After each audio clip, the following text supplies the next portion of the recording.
Okay. There we go. For some reason, it was just not picking up my mic anymore. OBS has been blowing up on me. I have no idea what it's doing. But hello, welcome for everyone who's here. As soon as OBS stops trying to destroy itself, maybe we can actually see the game. There it is. Hey, DS, please. How's it going? So for those of you who do follow me on social media, you saw that I recently upgraded from a I want to say a 7th gen processor to a 14th gen, and I upgraded my motherboard. I think I bought them back in like 2018, 19. So overdue, way overdue. Last time I streamed this game, it was running really poorly. It is running smooth as fuck now. It ran fine out of stream, but not in stream. But the real test is going to be actually fighting something, so let's do that. Let's limit test the PC, basically.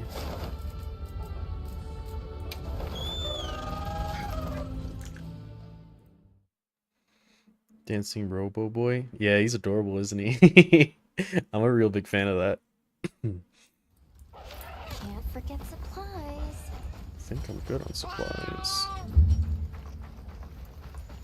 Oh look, there he is right there. Exactly who I wanted to fight.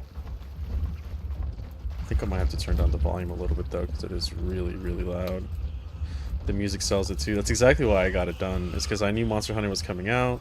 I knew I wanted to stream it. I'm a big like Monster Hunter head. And I was like, it's perfect. It's like the perfect thing. Alright buddies, come on. Yeah, I've already kind of gotten to endgame, so spoiler warning, I guess.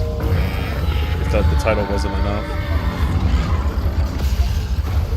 I'm also a Lance player, so sorry if the gameplay is boring. It's a lot of fun for me. I like the idea of being able to tank literally everything. Looks like it's running pretty good. I'll have to bring up my, see how my computer's running right now. I'm not, like, pushing it too hard.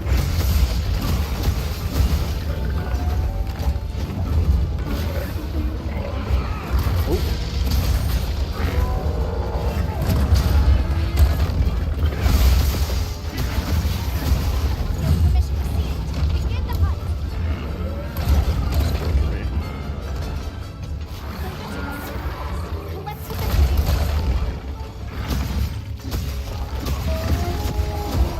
I guess Arkfeld isn't actually that much of a spoiler considering he was in the demo.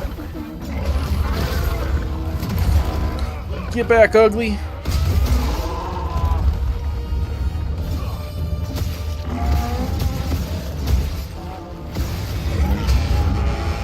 Shut up.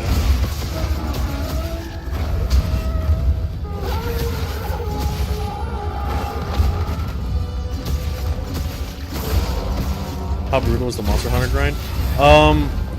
Honestly, this game has not seemed so bad.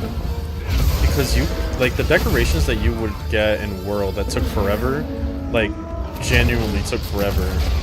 Like to put in perspective, one of the most coveted decorations in World was the attack gems and the weakness exploit gems, and those I want to say I maybe had 2, maybe 3 in like the 2,000 hours I've played, and usually people want 7 of them. As for this game, the weakness exploit gems, I already have like one that gives me all 3 ranks, and I haven't seen much attack, but it just seems like they hand out the things that you would have wanted like really, really early, so I don't really know. Like I'm still building the base of decorations and stuff, but it's already given me some that I'm just like, wow, this is kind of insane, and I'm surprised I got it this early. So it remains to be seen, I think, because maybe like the ones that people really wanted back in the day are just not as good anymore, and that's why they're handing them out so easily. But still,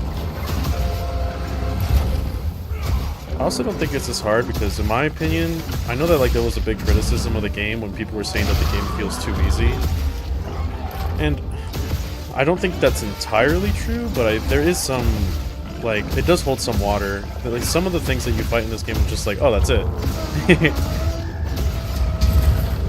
Like, I don't know, I kind of feel like I'm decking a lot of the monsters that I fight. If they're not tempered, then it doesn't feel that hard. I would say that late game kind of feels like 80% of what Monster Hunter World's endgame felt like.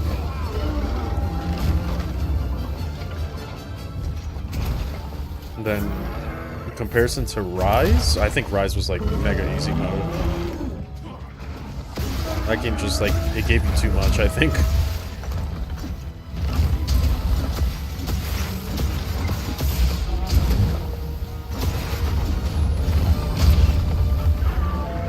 Again, in a way, like, see, I took a lot of damage there. I think, like, Temper basically brings back, like, the whole 2-shot thing. But at the same time, like, I am playing Lance. Like, this weapon is kind of cheating in some regards. I like it. It's been one of my favorite weapons for a long time now.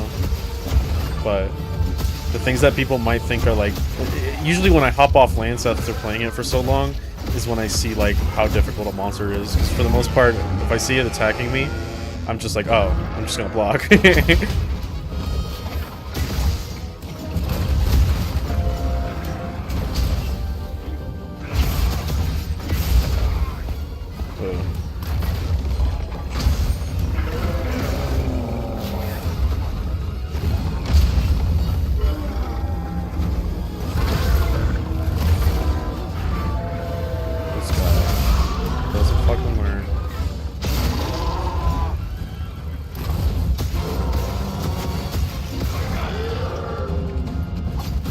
Stack the DPS, other options? Yes, generally, but the thing is, like, it doesn't have a lot of, like, fancy attacks, like longswords, helm splitter, or whatever, split dive, or, like, greatswords slash, or whatever, but a lot of the... Lance has a lot of, damage in the sense that it's able to attack when other people aren't, and that really makes it shine, in my opinion. Because, like, when people would be trying to back off or something, you're still in there, you know, poking. Now, they've added, like, a lot of ways where you can DPS while you're still in the monster's hitbox. Like, there's always this one, which if they hit you, it automatically pops it. And then you do, like, a counter-strike. And then there's this one. And if you take a lot of damage, your spear will turn red, and then you can do this really hard counter hit. So they added a lot of, like, elements to Lance. The thing is... They also kind of nerfed Lance in the sense of, like, you don't, like, not take damage anymore. Like, before, if you build, like, Guard 3, you were just unkillable. Like, you didn't take damage at all if you were blocking. But now, like, there's no skill that just gives you damage reduction flat, except for Guard Up. But that one's... I think that only applies to special moves, not to just any attack. So you will take chip damage over the course of a fight. you're able to be in a fight longer and therefore deal more DPS, but you do still have to worry about healing. You're not as invincible as you were before. But on the flip side, you also got a lot of damage still, which is pretty nice. Like they found ways to squeeze in more gameplay with Lance as opposed to just hitting 3 times. So I think it's a fair trade-off. I do have to be worried about my health quite a bit off now. Oh, we allowed a Hamakito. Welcome. Yeah, I don't know if you were here for the last stream, but it was running like really, really choppy. Now it's running a lot smoother because of some upgrades I made to the PC.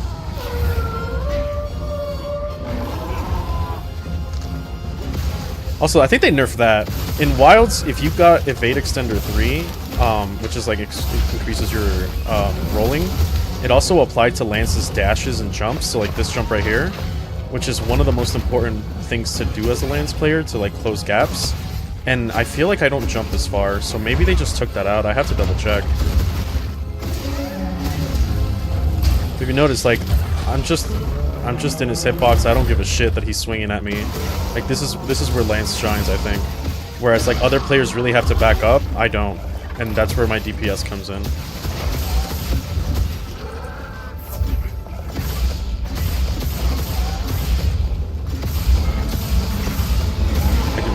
You can also just, like, have, like, innate earplugs if you time it right. It's fucking awesome. Also, when the monster's down and you do this, like, dashing thrust, you do a lot of damage during this. If you can find, like, a way to kind of squeeze yourself into the monster's hitbox, you just start fucking doing an absurd amount of damage.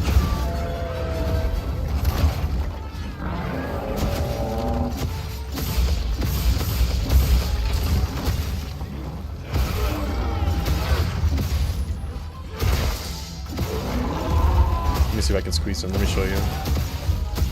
No, I went through the wing. Arkfeld's a little weird because he holds his arm up when he's down. Yeah, see, look. You just sit here, block that, counter-strike. I don't even have to worry about the roar.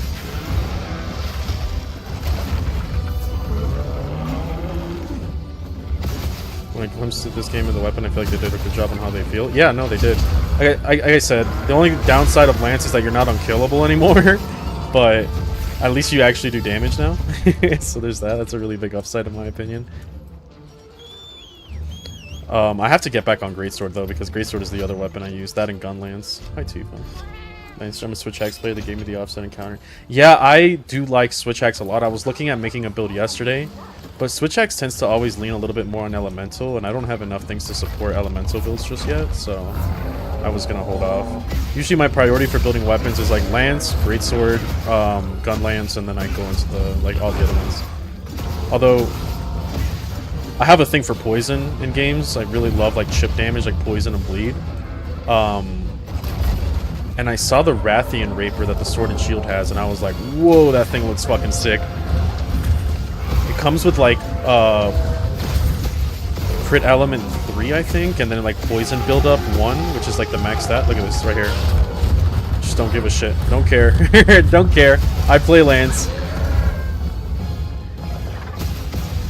Maybe if I squeeze one right here. Yeah, you can see I did quite a bit of damage there. Some 200.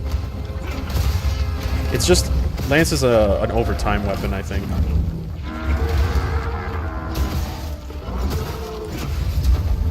Yeah, he's out.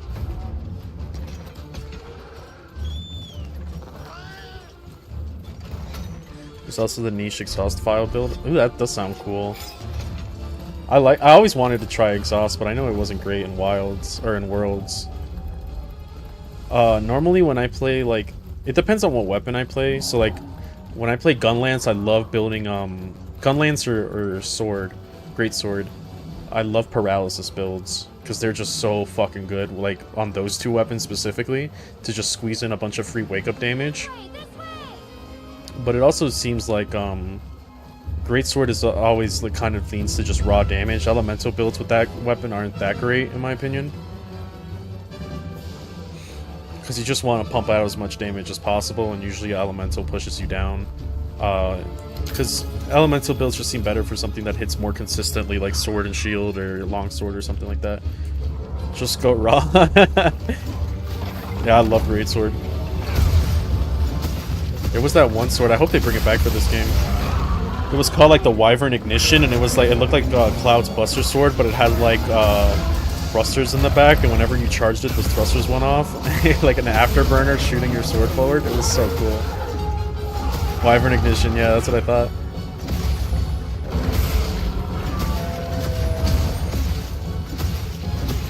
It was such a cool sword. That and the Nergigante one I really like.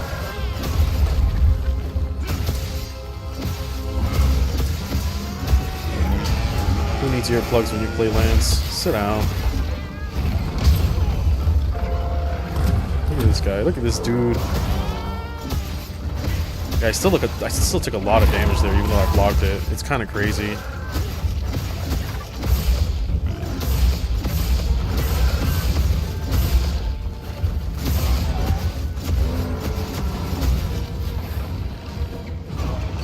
I'm sure there's something I'm not getting right, because there's like so many different builds now. There's like guard and guard up, and I don't really know what they do, because they're not the same as they used to be in other games. I just have to do a little bit of research, I think.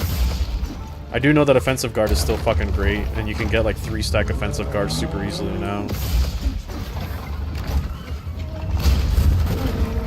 Oh shit.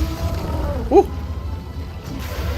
At the very least, I saw that like new Udra, the oil octopus, it's like a resentment set, and I've always really liked the ability resentment. It's not like the best ability, but I do like it in Lance because you're going to take tip damage no matter what, even in like World.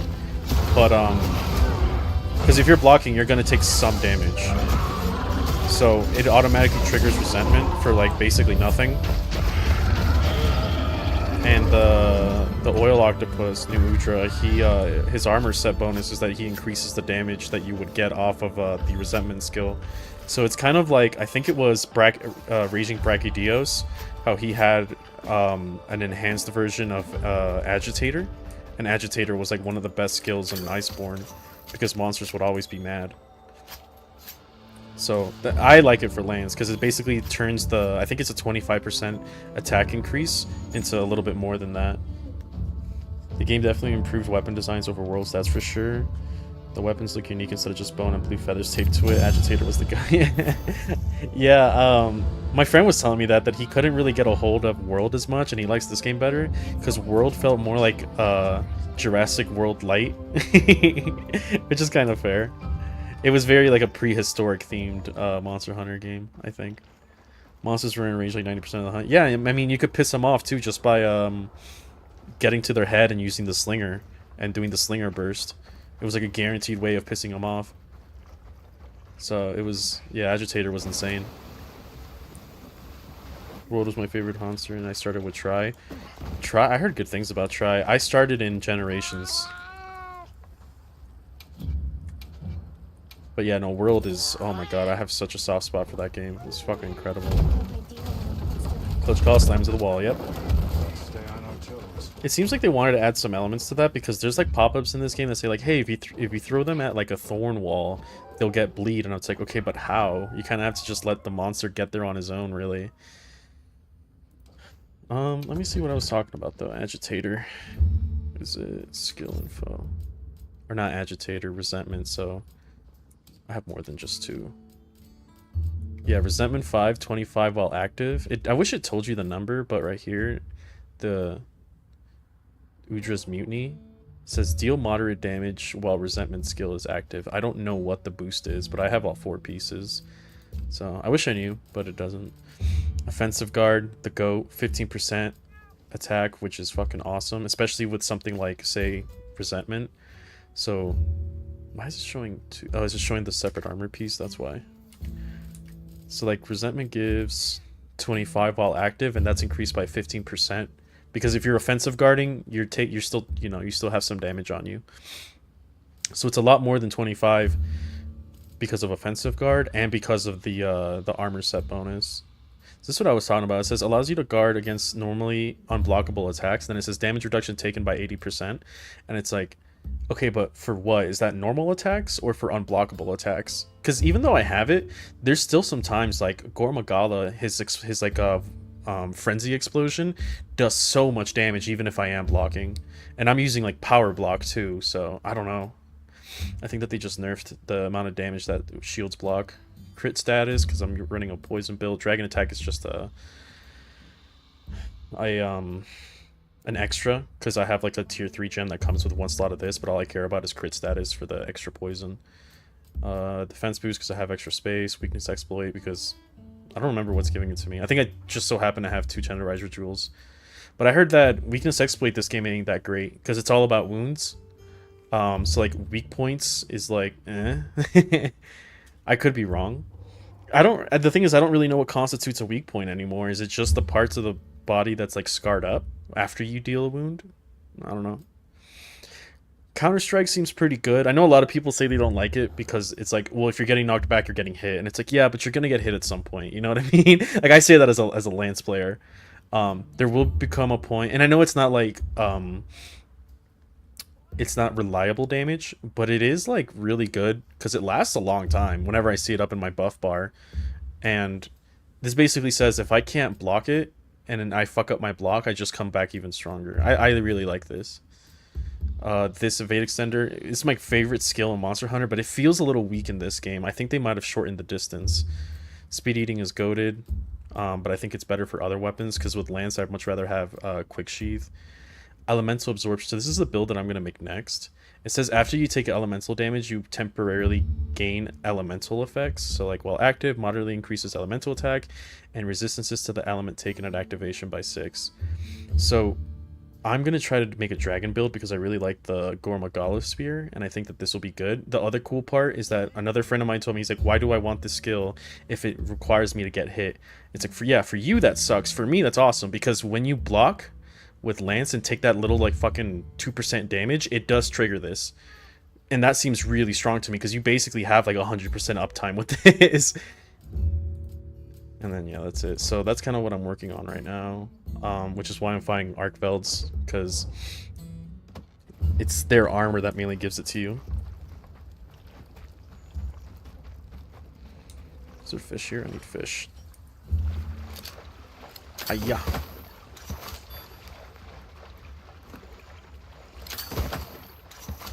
Caught a Vigor Wasp too. Alright, Arcveld, where are you? Not here, not here. Ooh, Uthuna is up. It's a tempered Uthuna too. Ooh, I might go for that.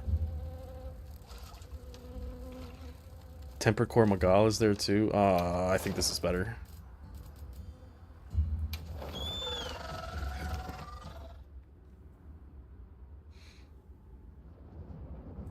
Make sure my computer's not exploding. What is it running at right now? Oh, it's running really nice, actually. Oh, never mind. GPU just shut up.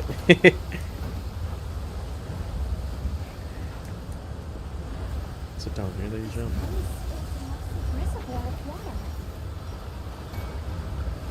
Where's this guy at? He's usually here. I love how this game looks like with the downpour, too. Why is he all the way over here? Since when? What are you doing over there?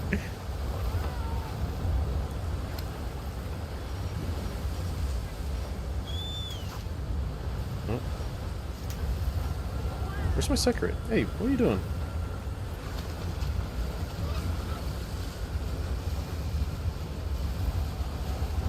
I think I should just fast travel. Well, it's too late for that now.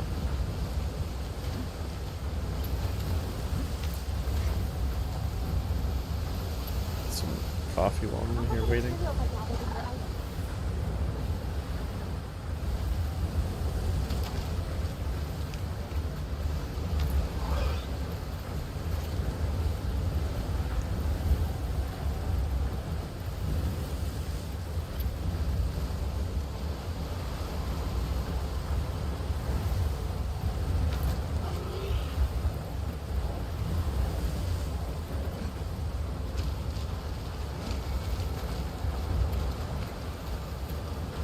Sorry, I'm hunting myself. No worries, I appreciate you throwing on the stream.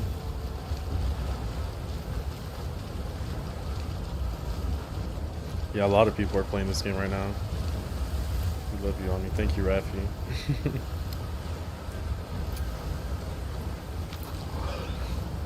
Potential target has appeared.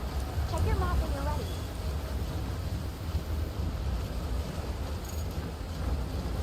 Alright, little buddy.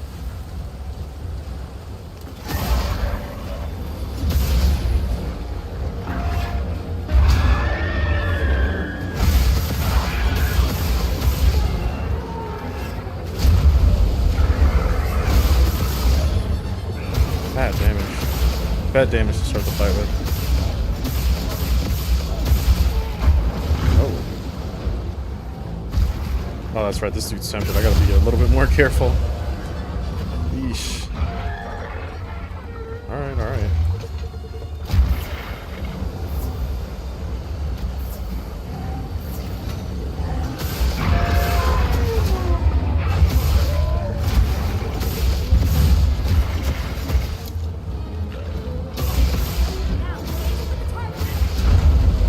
Did he not deal as much damage to his friends or something?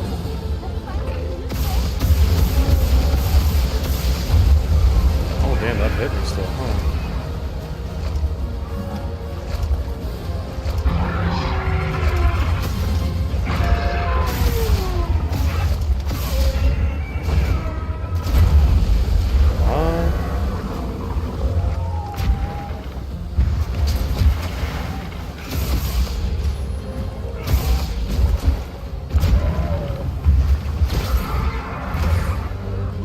Where's my pallet go at? I would really appreciate some heals pallet go.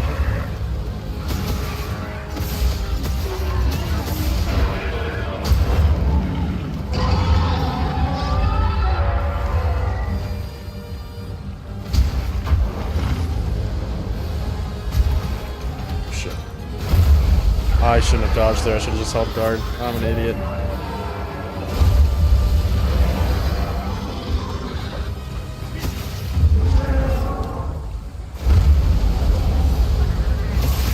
Now you want to heal me?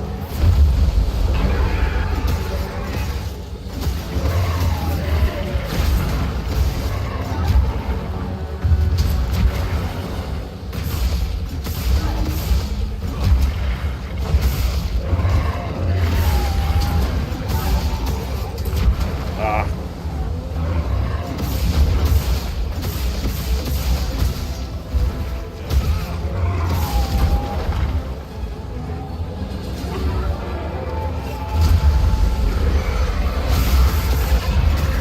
Bad.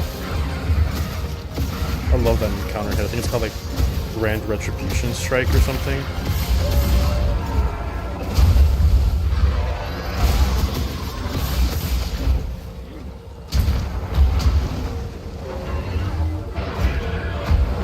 Took a little damage though.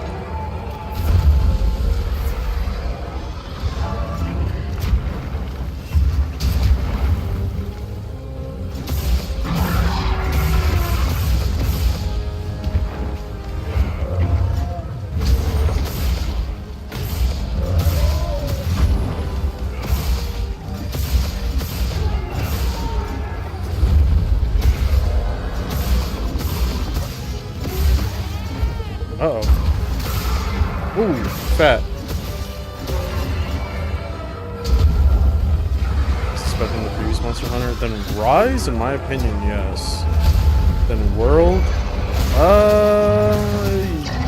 Yes. I don't know, I'm a really big World simp, in my opinion. I think it's better. Yeah, I would say it's better.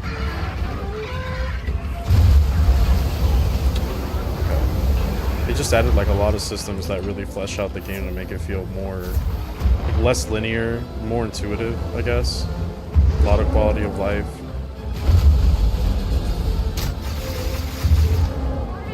Oh damn, I think I should just gotta be finished.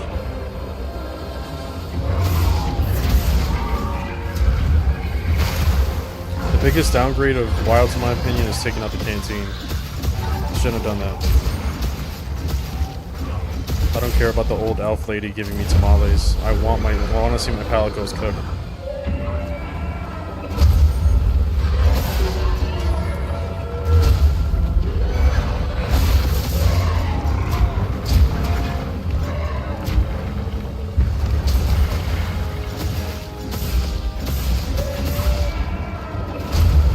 God, that fucking hurts.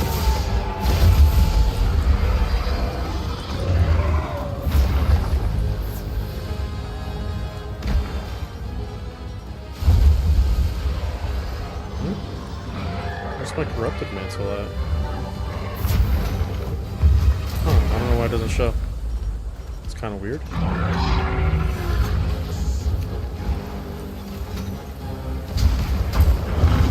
Good lord, bro.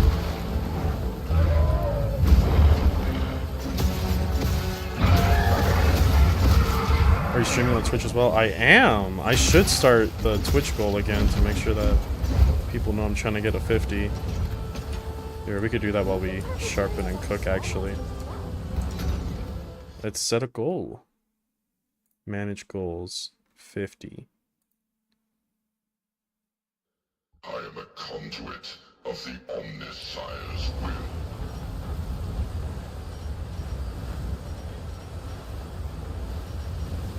Okay. We also need to cook, because I have low stamina. Let's do attack. Tumblr doesn't really matter. I don't care much for these buffs. I guess I need additional ingredients if I want a finishing touch. Oh, excuse me. I will do that. Do medic. Thank you for the follow, Rafi. I appreciate you, buddy.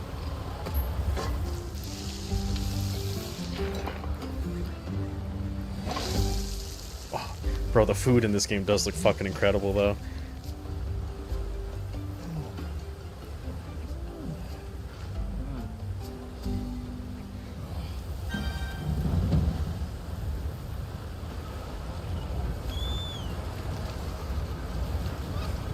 The meat always makes... The meat looks so good. You know damn well that's not how meat looks like when you cook it like that. I feel like every single time I use a cast iron and throw some butter on there to try to sear a steak, it always, like, the butter turns brown real quick, even if I have it on lower heat.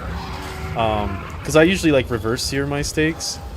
But, like, the butter turns brown, then, like, the steak doesn't cook, like, get that crispy gold. You know what I mean? And, like, ideally, you normally don't want to cover a steak like that to get a perfect sear because you're keeping in the moisture. Like, it would cook it thoroughly more, sure, but it wouldn't get the sear in. Stream looks way better on Twitch than YouTube. I think I turned down the codec on YouTube, and that's why it made look bad. I fucked up the thing. Because my last processor couldn't handle it, but since I upgraded my processor, I should be able to turn up the encoder. The garlic does look really good. The garlic and the cheese. I'll mess with the encoder here in a second. Because I forgot I turned it down. I was really trying to make Monster Hunter run on my old setup, but then I was like, I think it's about time I upgrade. So it wasn't cheap. Processors are not fucking cheap.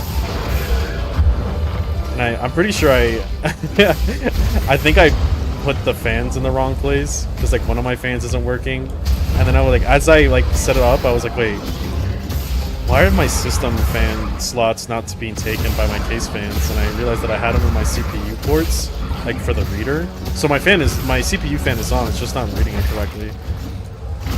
But like, it's weird because the case fans for me are at the very top of the case, but the system fan plugs are at the bottom, and I'm like, how the fuck is it even supposed to reach that? So I'm gonna have to figure something out.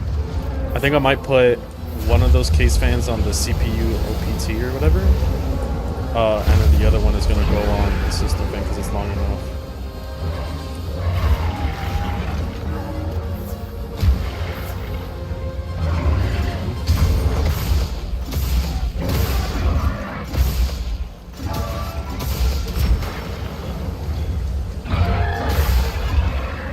It hasn't blown up yet, and if it can handle Monster Hunter and not blow up because of temperature, then I think we'll be okay.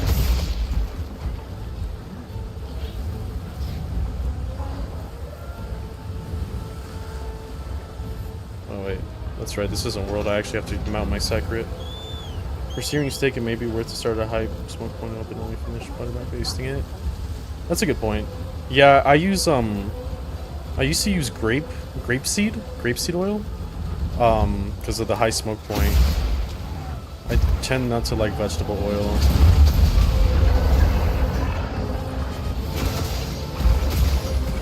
Because that's what I have been doing. I normally, like, I switched over to grapeseed oil, and then I would do that, reverse sear it, throw it in the oven, and then take it out, and then get some butter, baste it with some thyme and garlic. But I haven't cooked it that way in a very long time.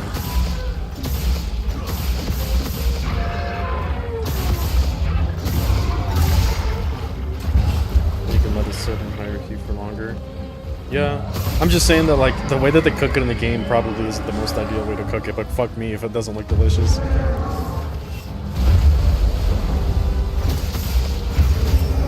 Ooh.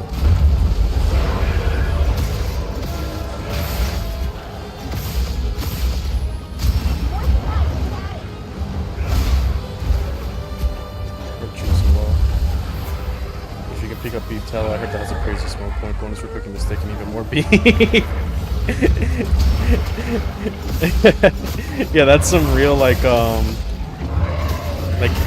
chicken egg cutlet. Fucking, I forgot the name of it. It escapes me, but there's a bowl in Japan, like a don that I think it's called like the okonami or something. I can't remember the name, but it literally translates to mother and son bowl or something. And it's because you eat it. It's like some sort of chicken with egg over it. So it's basically saying like it's the mother and the son, the chicken and the egg. I'm like, that's cool, if not just a little fucked up. Alright, anyways, thank you, Ralph. Cranked up the saturation on all the foods. Yeah. I feel like if you covered it and let all that moisture sit in there and they kind of steam the steak, it would look a lot more gray. But, you know, this was nitpicking at this point.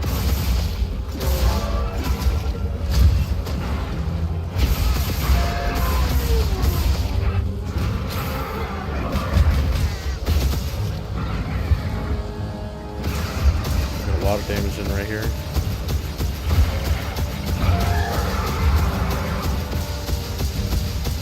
Oh my god, look at this damage. We're still going.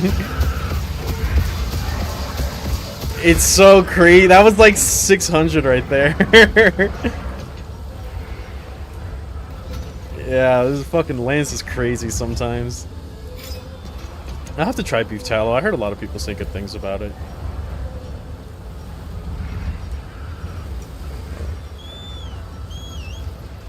You get used to having a mount.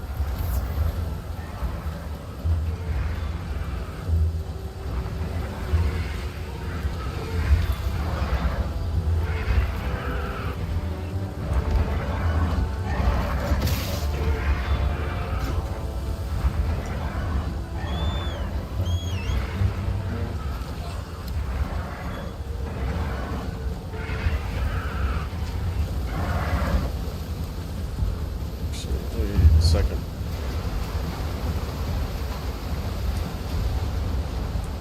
It's kind of weird because these guys are like apex predators, but they're not elder dragons, and I'm pretty sure you can capture them. That kind of threw me off at first. I was like, well, I can capture these dudes? Aren't they like the last bosses of the game? In a way.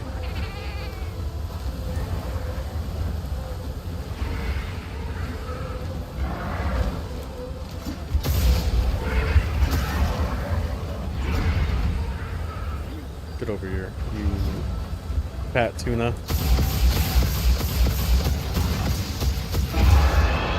Ah, move.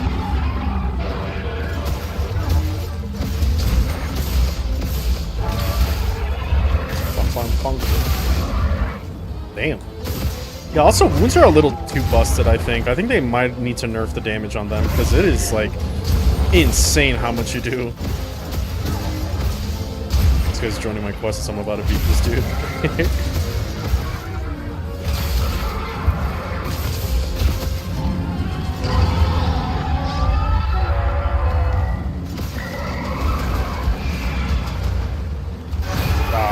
Back to too early.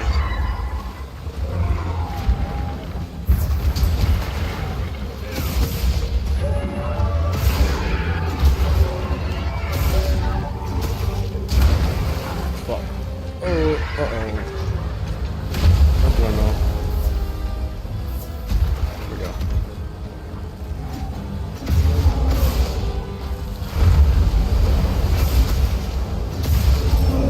God damn.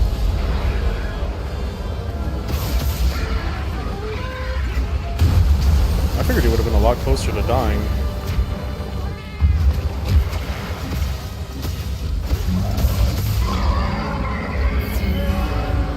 before my teammate gets here.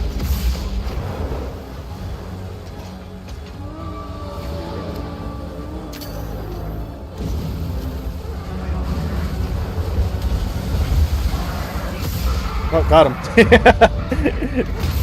Dude just got here too.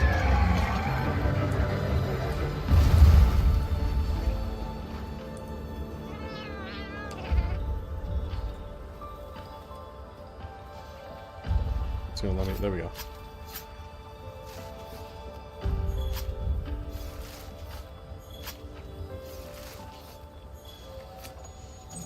I guess I got free carbs. Yeah, let me check out. How do you do codecs on this shit again? Like settings, stream, output.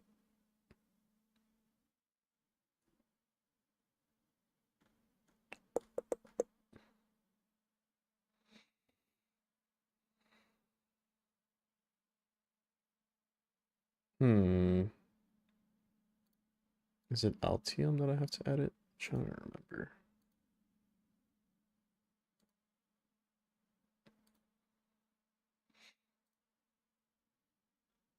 Let's see. Oh, time to Google this real quick while we chill.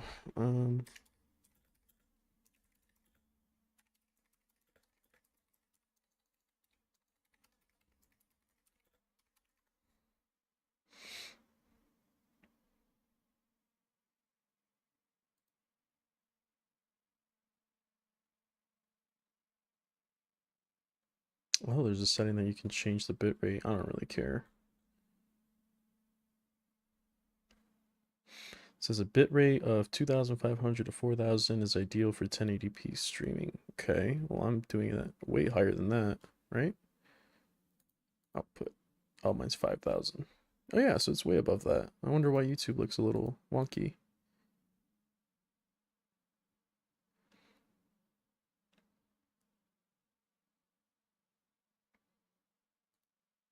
Here, we can do that. Let's try turning that up.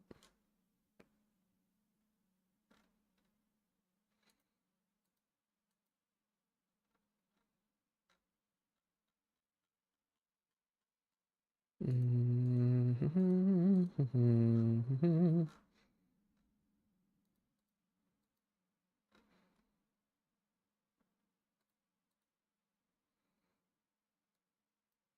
remember there being a setting. Huh. Am I just tweaking?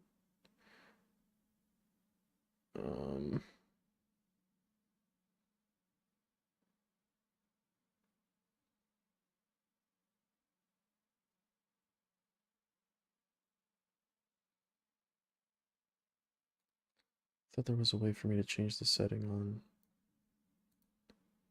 this thing.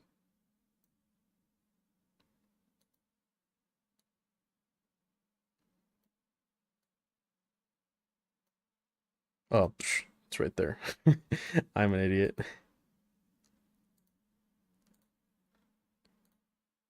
Okay, main encoder, bitrate, output settings maybe? No. Vertical canvas, general. I should be copying the same one as Twitch, so. Let me know if you guys are also seeing it kind of blurry on YouTube, because doesn't look like I can do much. I'm already running well above what should be 1080p. Enemy scrap code probably consider setting a benediction. No, they're probably just lying to me. Rafi's a friend of mine. I have been trying to do this quest where I have to catch a Whopper, which is like these guys right here. They're like the Kajaus from the old games. And last time I did this, I was going insane because they would not fucking grab the bait. And I've heard a lot of people have been having the same problems. Actually, this one right there. Let me see if I can catch him. This is what people want to see in Monster Hunter. I'm just gonna try like 2 minutes of it since I'm already up here.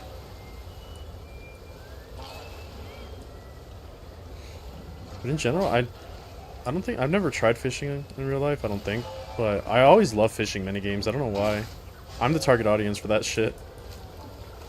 I see when he's right there. But he just never comes for the lure. Come on, I believe in you.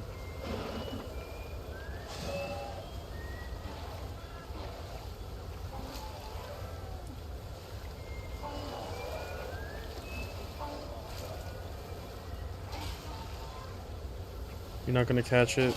You're gonna be an ass? Alright, we're done. Didn't have the patience for this.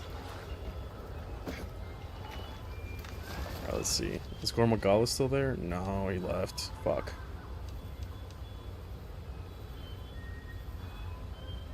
You can create a quest for multiple targets? I could. Do I want to? Damn, there's like no good monsters up right now. I guess we'll just make a quest. Right. I think I have Gormagala, yeah.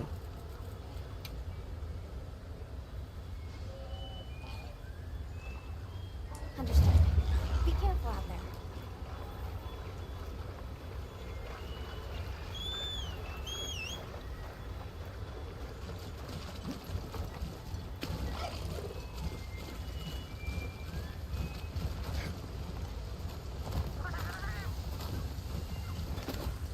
Alright.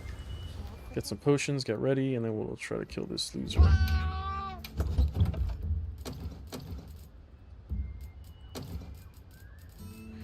I'm already carrying all the stuff that I need, right? Don't need raw meat, don't need wild jerky, don't need antidote, don't need spiderweb. Probably a good idea to bring... What's the name of this shit? Oh, hot drink. Actually, nah. What is Luna doing?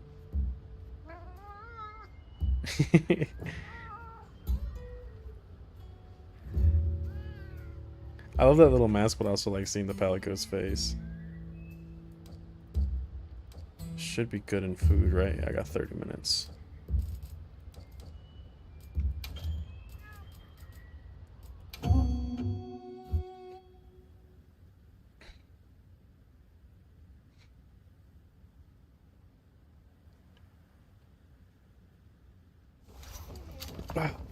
Commencing quest now. Are you prepared?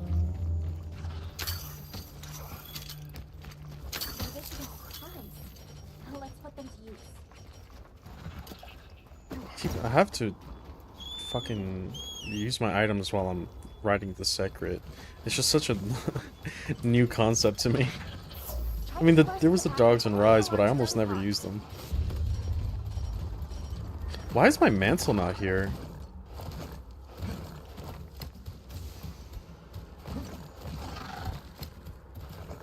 I don't understand why it's not showing my other mantle.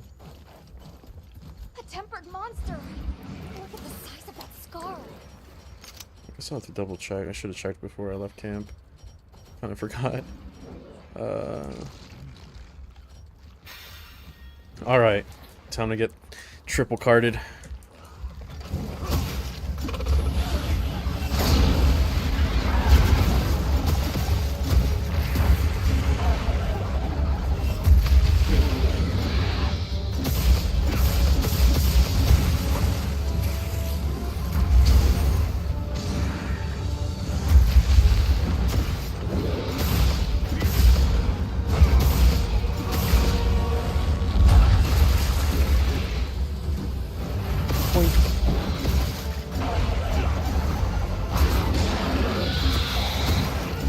This is one of the few monsters in this game that I feel is like genuinely tough as fuck. He just took half my health there. Which is cool, because Gormagala has been my favorite since Generations Ultimate, and when I heard that they were bringing him back, I was like, oh, this game is an auto-buy for me.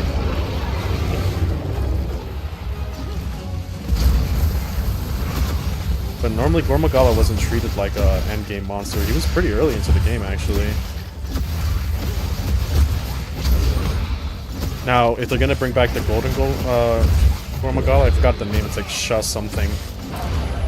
That would be sick as shit. Even though I tend to like his normal form better. God, he just does so much chip damage to me, bro. Okay, Luna's got me.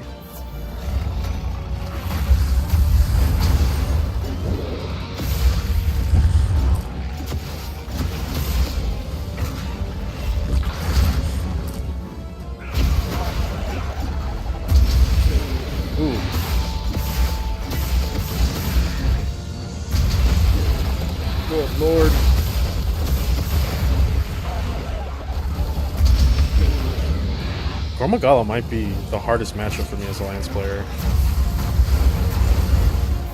This dude is fucking insane. Yeah, see, like, evade extender, like, that's a lot of evade distance, but not as much as before.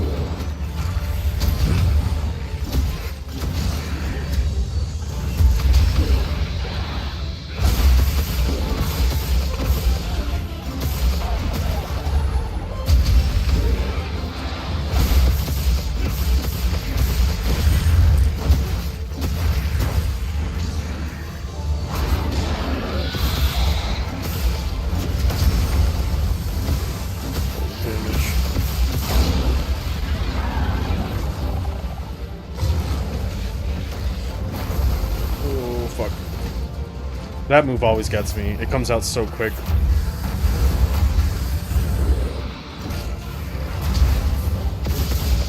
Oh, he mad.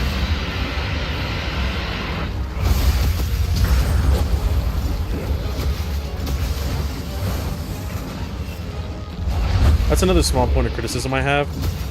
I remember in like the old games when he turned on his like shroud when he gets mad, it used to like take over the screen a lot more, and I thought it was really cool. Like it literally looked like seeping darkness. This one is more like it just turns the screen dark and that's it. I just wish it was a little bit more flashy. But at least it looks cool as fuck. Oh my god, what the hell did he even hit me with? I'm dead. Oh no, I'm good. Woo!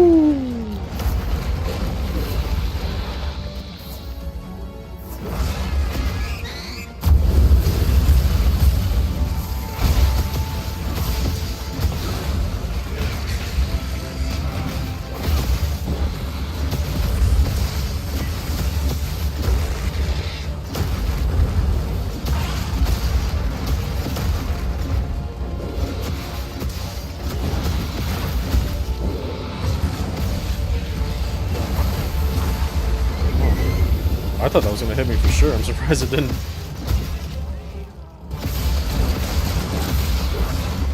Oh.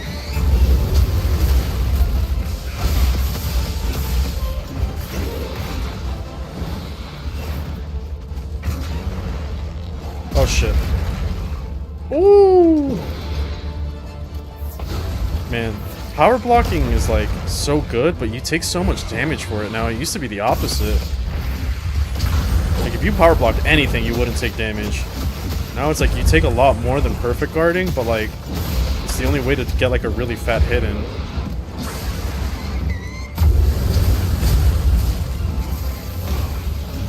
Absolutely fucking wild that I took that much damage.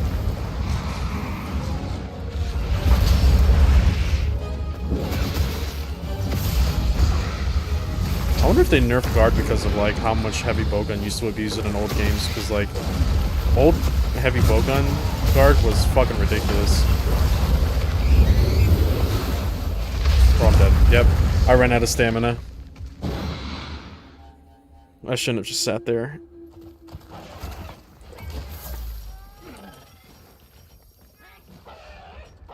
More supplies have been added. I'm glad you're all right. Don't worry, you've got enough time.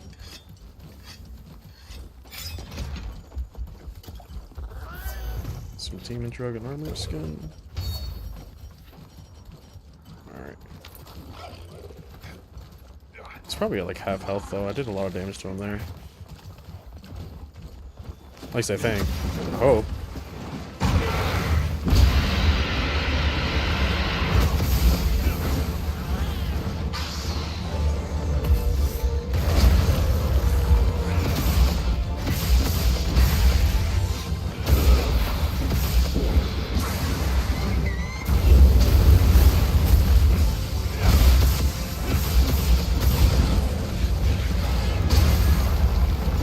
Oh shit.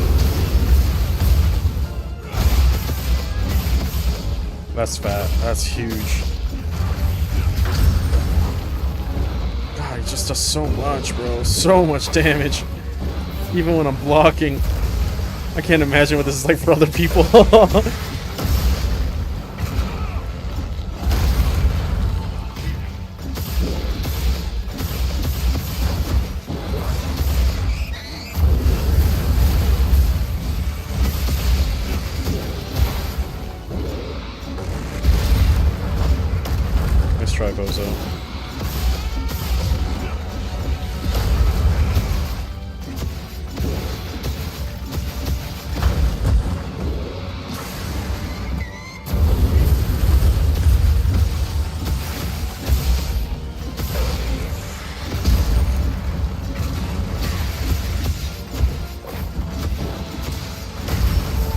No way that hit me, huh?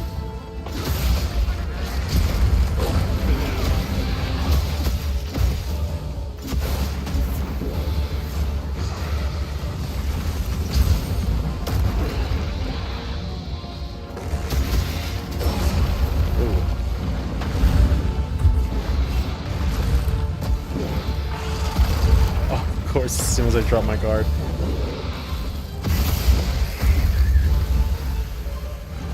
Oh, and a wound right on his legs. Perfect.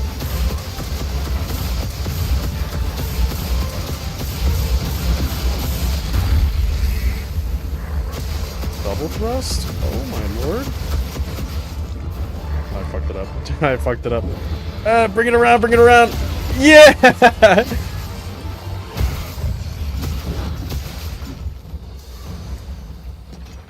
Typical Lance gameplay.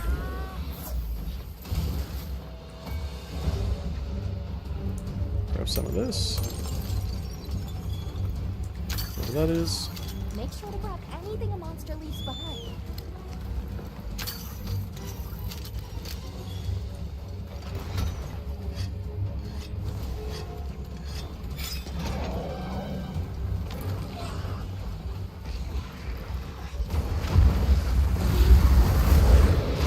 Yeah.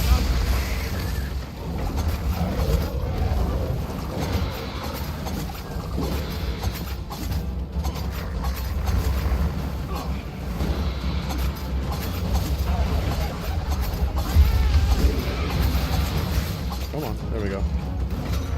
Boink.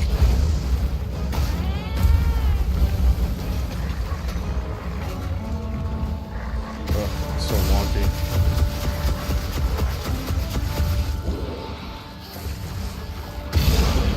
God, it's crazy. You just fucking phase through the monster sometimes.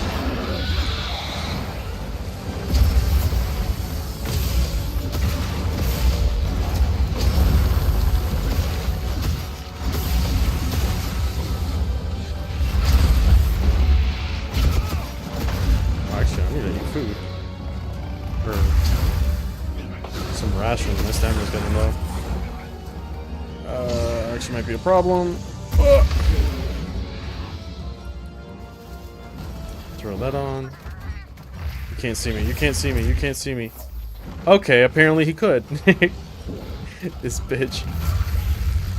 Good thing I have speed eating, we just do this on the run. Alright, ready.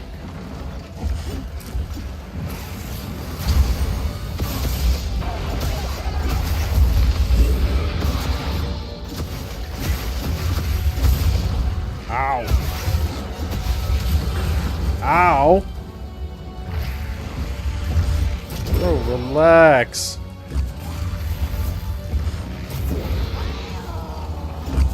Here's the shark trap. Nice.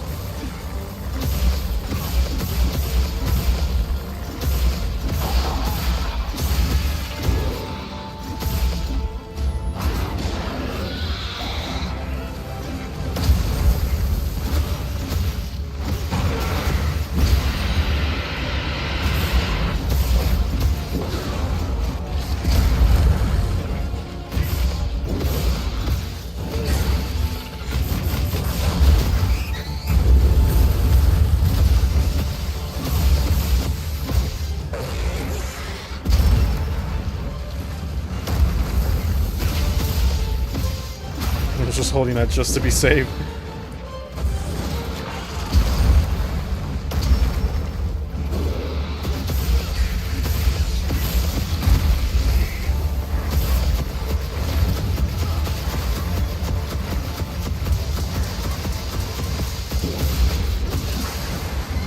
Oop.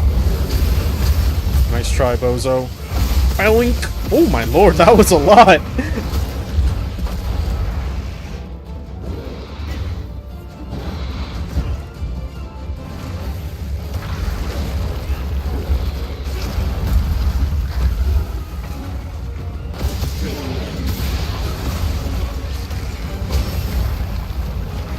Oh shit.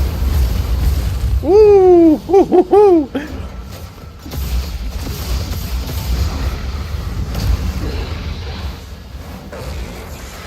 Uh-oh.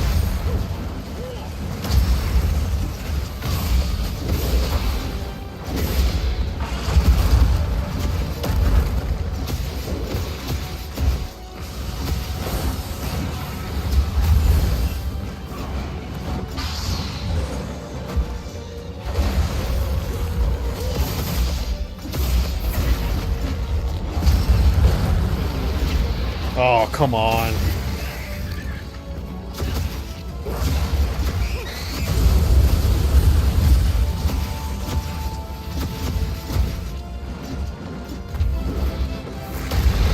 Ooh. I didn't think that would reach me. He was down there.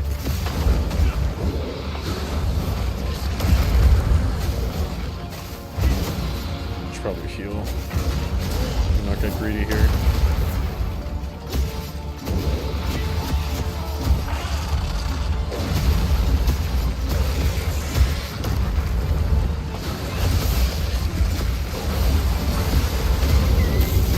Easy.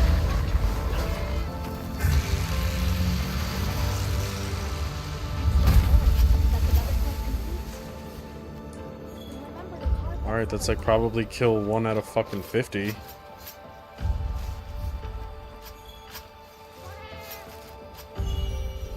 Nice.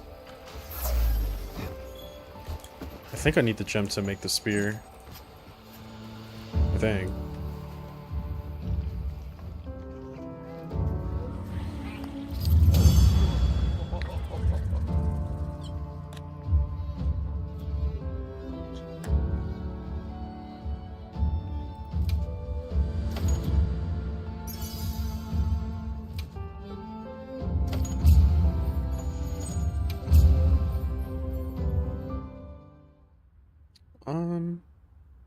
Oh, did I close Discord?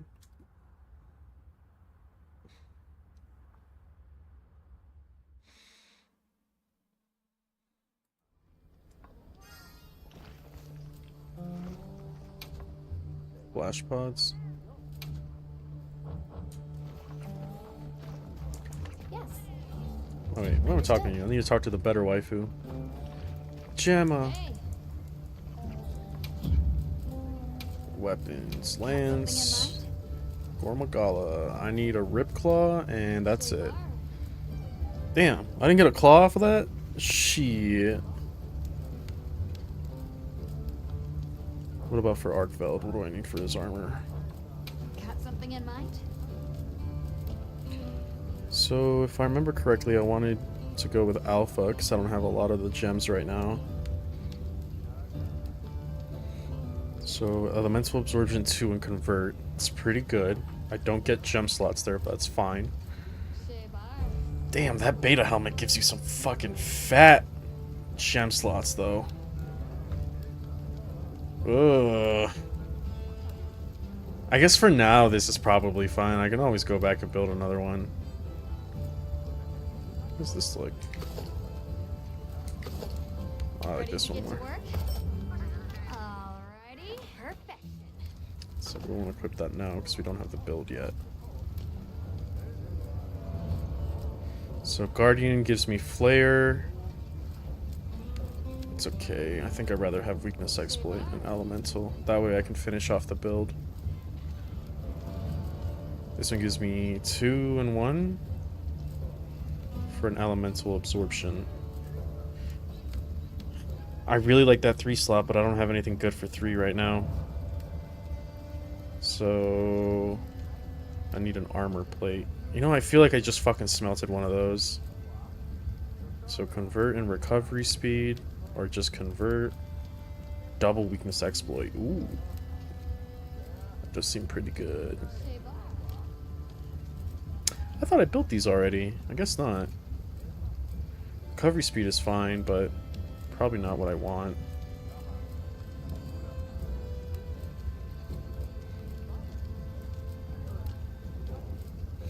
Just looking to see if anything else here really matters for me. Peak is not great.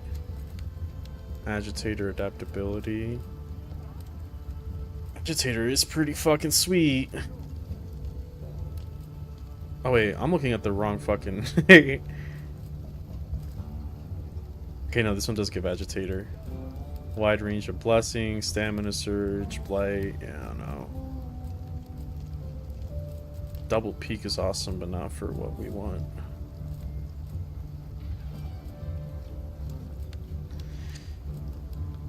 Yeah, it's just a lot of the other stuff seems a little underwhelming in my opinion. It kind of seems like Arkveld armor is just like kind of the best.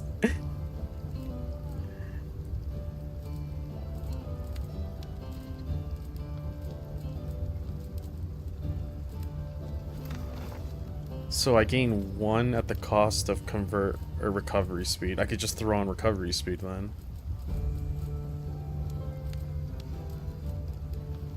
Well, depends. How much convert element do I have? I would have 1.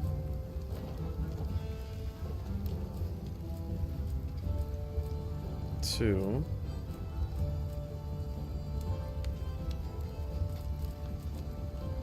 Maybe I'll build the arms last, because I have to see whether it's going to be enough convert element. Player and elemental absorption. Do I really want a Flayer build? I mean, Flayer does seem really strong. But I feel like with...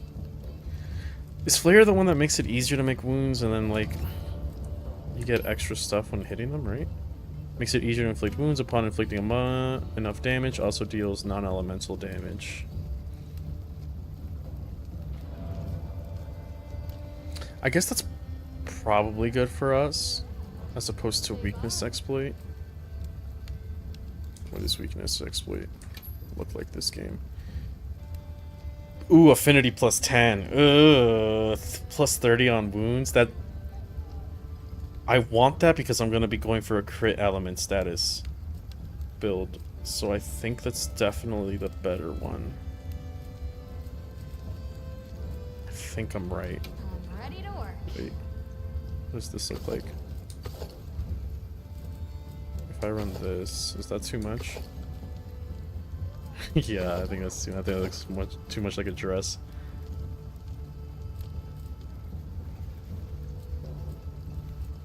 Ready to get to Yeah, work? we'll go with that one. Alrighty. Perfection. Then I have those legs already. Okay, so I just need the chest piece. I just need to kill Markfeld Now then. that's a good choice. Alright, let's go skin one alive. Oh. Let's see. Vulgar Anjanath. No Arkfeld, huh? I guess I'll go make an investigation for it. Yes.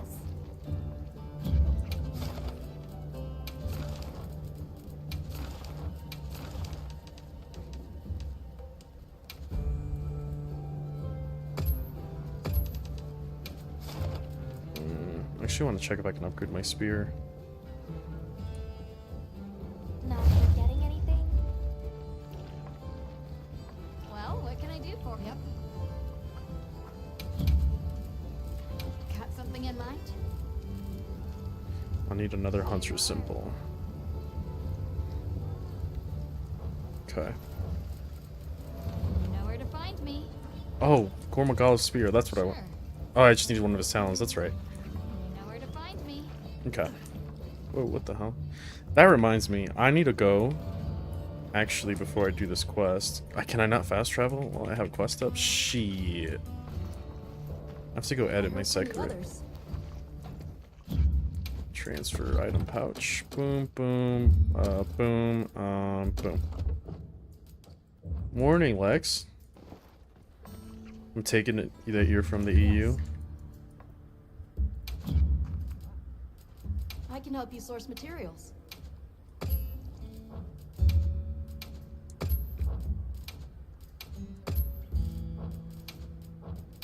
Actually, I have to do some crafting. That's what I should be doing. Okay, bye. Because I need to be capturing these guys. Transfer crafting. Yeah, man, 4:32 a.m. right now. Shit. Onto the grind. Yeah, I had to switch from a night shift to a day shift schedule because I had a physical assessment this morning. And I passed, but it did not go great. I definitely could do better than what I did. I just moved to an area that has like a lot of altitude, so it is really, really hard to breathe when you start, you know, doing physical stuff. So it has not been easy for me.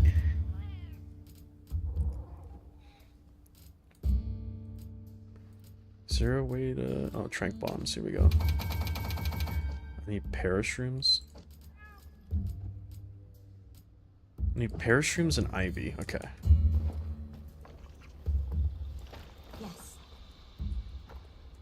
So I need to make more traps. Would you like to trade something? So, do these guys gather ivy? No. Ivy. Parashroom? No. Okay, these guys do.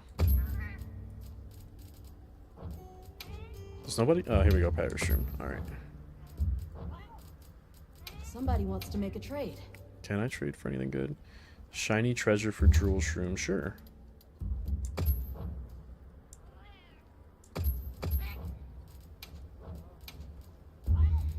Wild seed oil for ancient wyvern coin. Sure.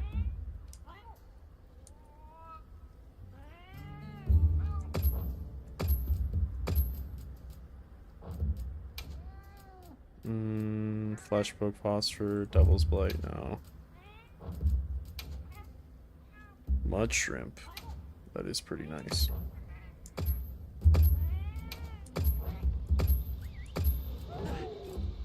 LeBron.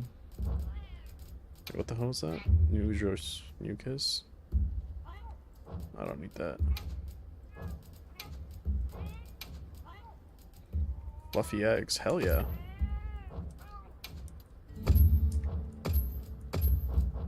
Okay. Bye. Let's get going. Start now. No, it's not the shift, man. I left my work like a week ago. I had a fucked up day. Didn't have any sleep yesterday. Just took a nap after lunch. Wife woke up right now for her job. Oh, I got you. Yeah, work scheduling is a nightmare for a lot of people.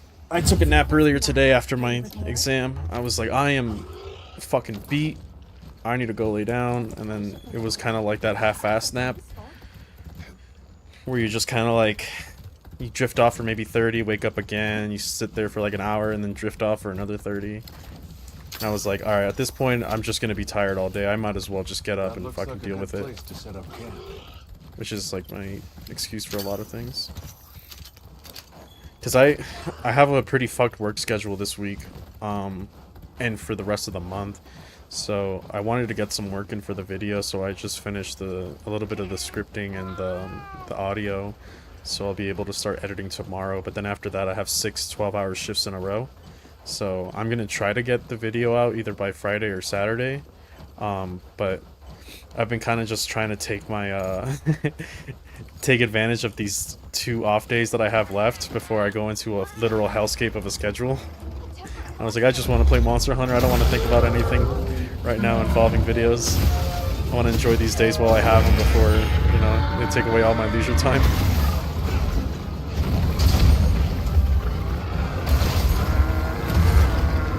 Hey, welcome to the stream. We're testing out the new components I added, because I got a new processor and a new motherboard. And I don't know if you were here for the last Monster Hunter stream, but it was really choppy. This one seems to be running a lot more smooth.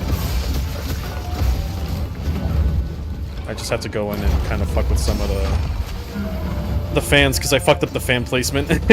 So like one of the fans is off. I don't think my GPU is reading the temperature. It's just like going at full speed right now. Which is probably fine since I'm running Monster Hunter, but...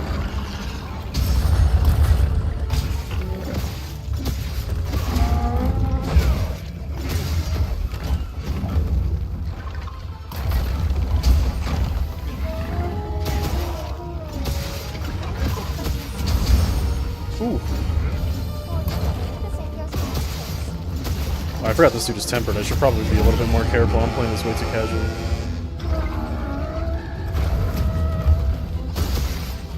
Try my best to look at chat, but it's a little hard with this guy swinging at me.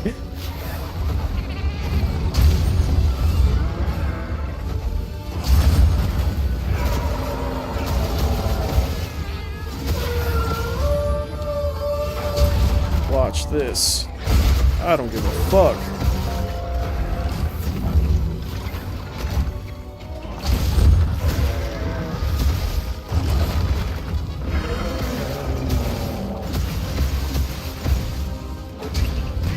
Lance gameplay. God, I love this fucking weapon.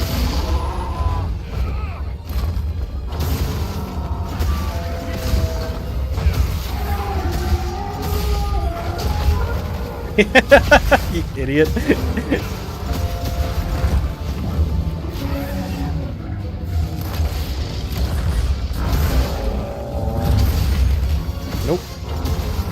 thank you. I will not be taking damage today.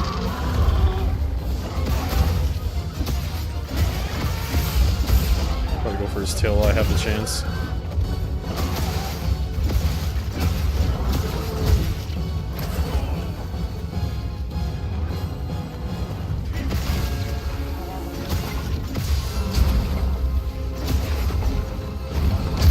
Ow.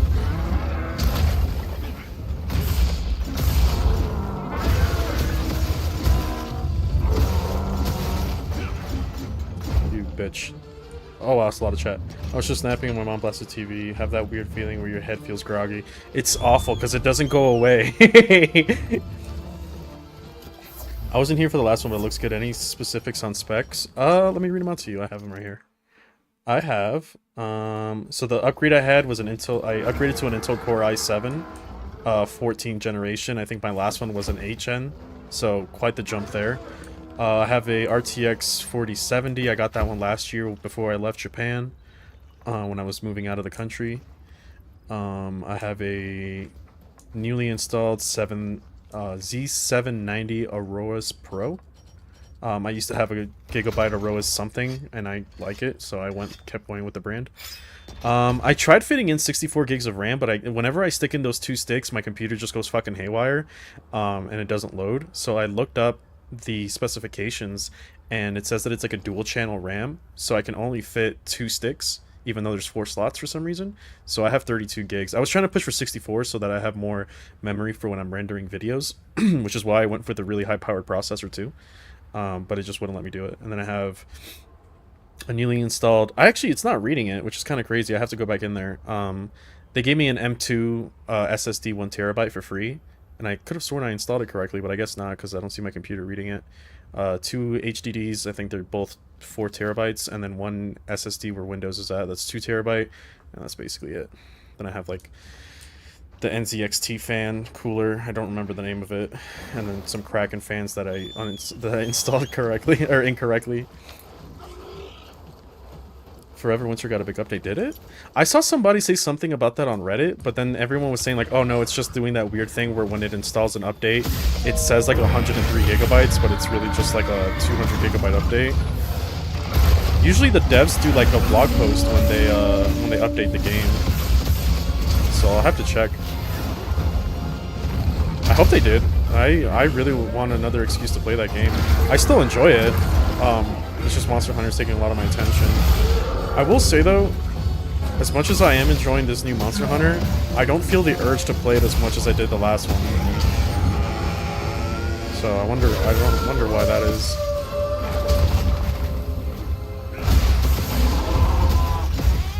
Then again, my favorite thing to do in Monster Hunter in World was like the hub quests, like pull the Terrat and Sapi Jiva.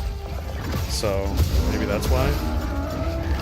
Also, like, I don't know if you guys were looking earlier, but a lot of like the high tier armor in this game is like Arkfeld, Guardian Arkfeld, and it's like there's no variety in that sense.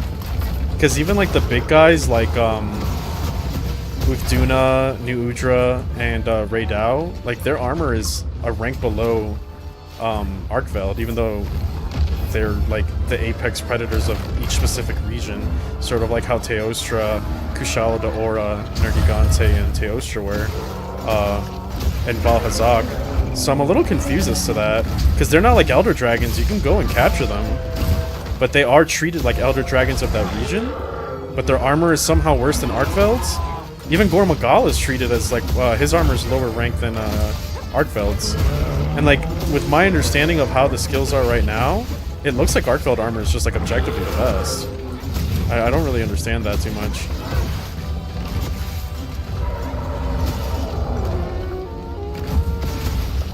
Forever Winter March update, the Adventures of the Burno was easy. Water 3.0, water trading, gunplay 2.0, and stuff like detection network stability. Oh shit! Tell you what, we'll like I said, they normally do a video. I'm gonna see if they have it on YouTube. If they do, we'll throw it up on stream.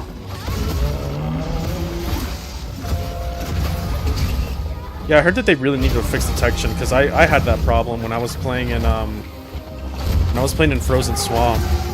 There was so many instances where like somebody would detect me like that was directly underneath me, even though I had no line of sight to them whatsoever.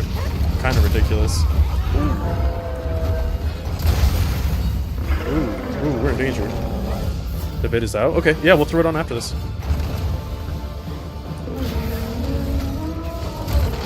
Ow!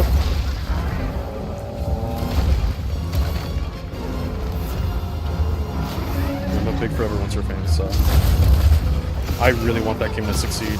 It's kind of disheartening to see a lot of like the comments sections when like the devs update the game on like Steam.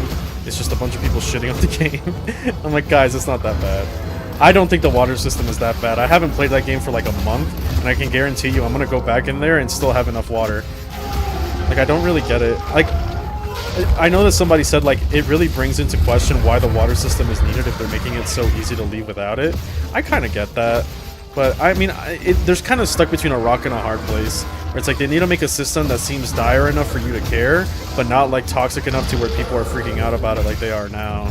And, yeah, they're just kind of stuck between that. I personally don't mind. I feel like a lot of people will say, like, oh, I don't want to lose my progress after not playing the game. And it's like, yeah, but most people are kind of like, once they're done playing a game, they're done playing a game, you know?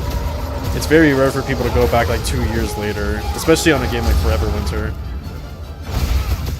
And a lot of the games in the same genre, like Escape from Tarkov, they have like quarterly resets. So like, the game is like, we're not going to reset you, we just want you to hop in every once in a while and play the game, as opposed to something that's like, we're going to reset you for sure, and you are going to lose everything at some point. Forever Winter is at least like, you can take a break, but like, you know, we are trying to keep this like somewhat immersive thing. They just have to figure out a good balance, and I don't think people are going to be happy with it no matter what.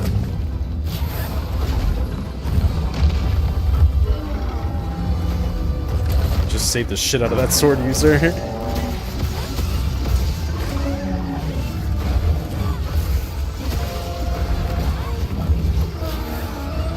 Oi!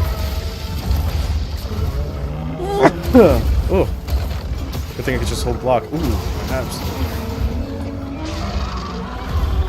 Oh, it hurts. It hurts to sneeze. Oh man, I fucking hate sword users when they fucking stagger you like that. It's so annoying.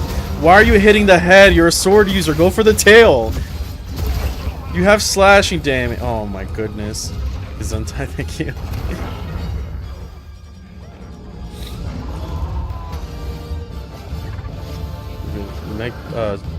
Mike Trench's detection behind walls and doors was scary, isn't it? Yeah, I don't play Mike Trench as much because that place is kind of bullshit, I'm not gonna lie. Every single time I play Mike Trenches, I'm just like, how the fuck am I supposed to get past some of this shit? Actually, not Mech Trenches. Yes, to some extent Mech Trenches, but Scrapyard Nexus. That place is fucking bullshit.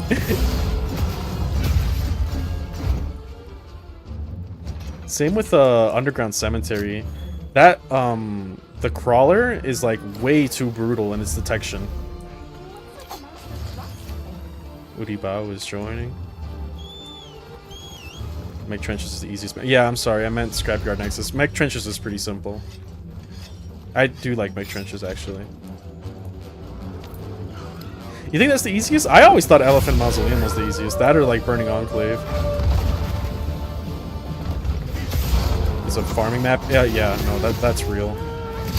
I used to farm a lot in Mech Trenches, or not Mech Trenches, Elephant Mausoleum because of the medical bay. It's so easy to just get a bunch of shit there. But ever since the crawlers started showing out like basically every single thing, or every single time you went there, it was just like, I don't know if I want to keep doing this.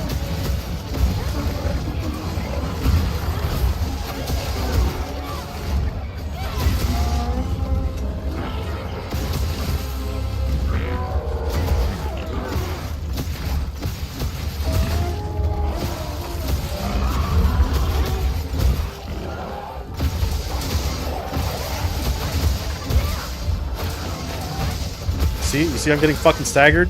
Why are you here? Go hit the tail! Oh my fucking goodness, bro. Longsword players will never change. They're the blight. They're a blight on this game, I swear to God.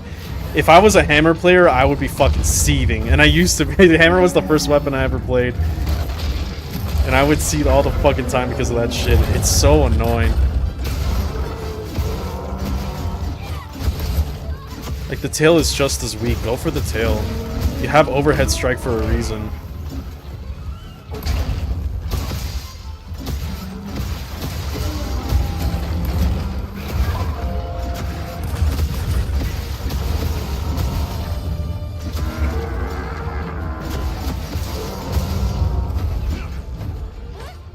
Is he leaving? Oh.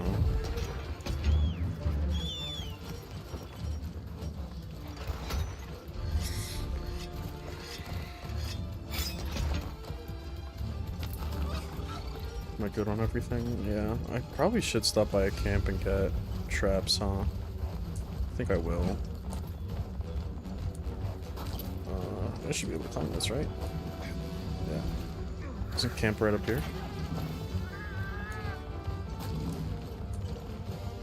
Oh, wait, is there a campsite I can build right here? Oh shit. Perfect.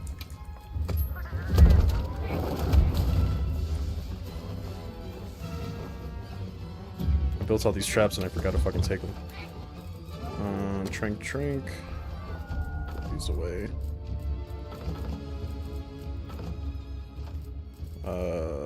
Pitfall. There we go.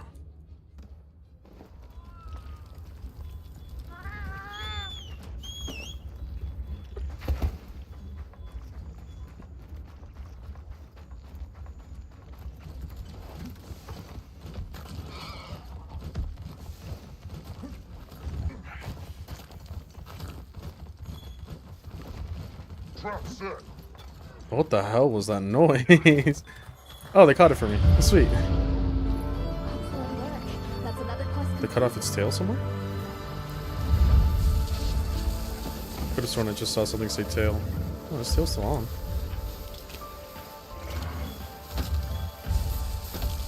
Fast food. Alright, let's check this out. Oh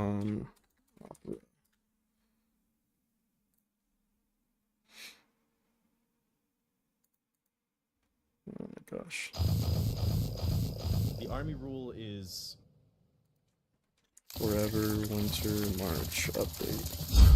I'm really interested in seeing this. Oh my gosh, you're right.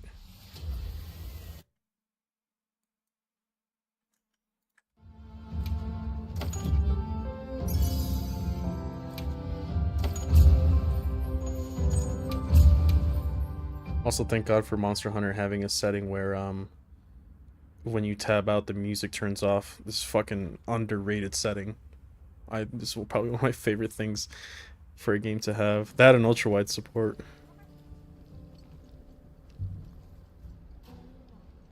Alright, one sec.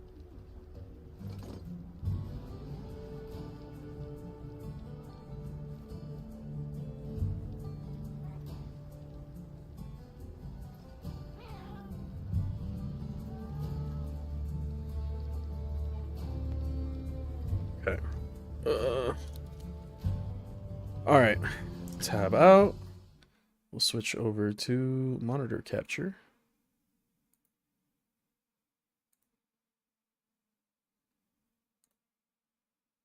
Alright, let's check this out. Nothing more nerving than switching out, watching something on YouTube and hearing the soundtrack next to it. Yeah.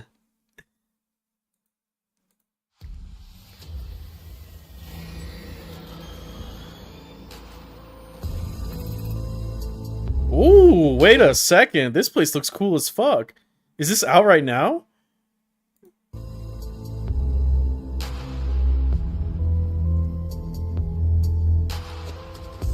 Oh man, this place looks dope.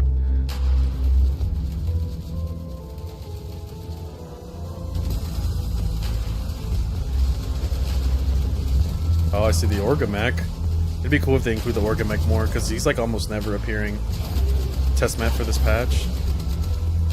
I see they haven't done much about the stealth. I mean, the guy's just mowing them down.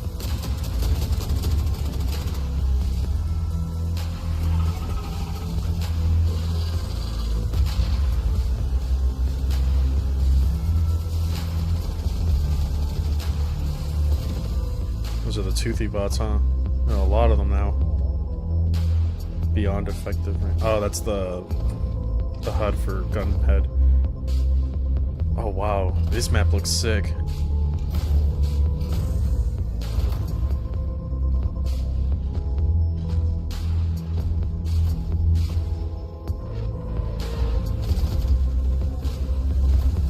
lots of mechs. It does look like a lot more open maps, so maybe getting around them would be a lot easier. I wonder what scale it's like, if it's like something like Frozen Swamp or Burning Enclave. Alright, let's see. Water 3.0. Real-time water drain is removed. Water is now a currency. Okay. Spend water on entry points. I guess? That's a bit weird. I don't feel like that translates very well.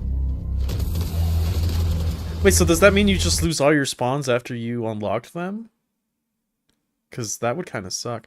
I feel like that doesn't really translate to like a I don't know, like environmentally, to say like, oh, you know, water's a scarce resource and we're all fighting for it. If we don't have water, you die, you know? And then it's like, oh, well, actually, no, you're just gonna open maps with this. Seems so. Okay.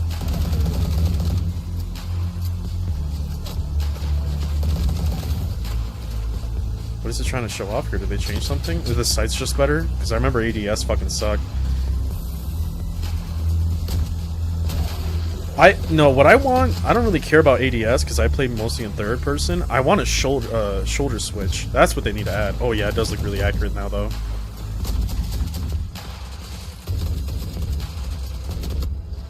Oh yeah, there is a lot more recoil, you're right.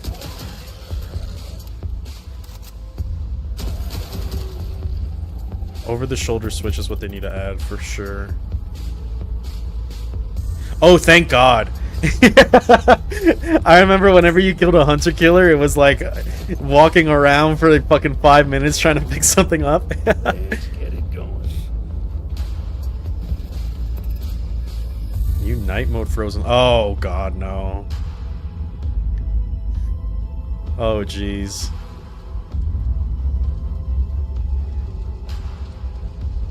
If it's anything like Burning Enclave is at night, bro. Frozen Swamp seems like an awesome map to do at night, but it also seems really terrifying. Is it just cyborgs again, though? That being said, like, when you alert one cyborg, it's like a fucking zombie horde is coming after you.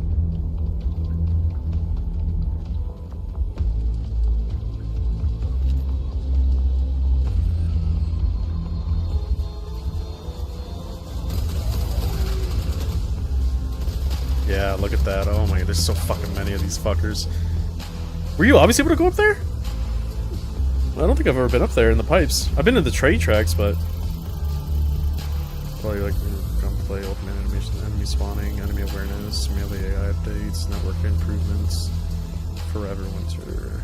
It's crazy. Like, the reason I really like this game, one, like, bar the settings and everything, and like, you know, the immersion, is how much shit they pump out. Like, I know a lot of people on Steam are saying that they don't listen to their audience, but like they clearly do. I mean, they you know, caved with the water thing, which, like, I get it. I just don't think like the criticism is like, I don't know, people kind of sound like whiny bitches in my opinion, especially for the game that it's trying to be. But like, you know, I think that they realize like, hey, the audience doesn't like this isn't going with like, even though we wanted this kind of system of like, you know, scarce resources, it seems very evident that it's not something that the player base wants. So like they appealed to it, and they still did it in a way that it incorporates the system and doesn't invalidate it altogether.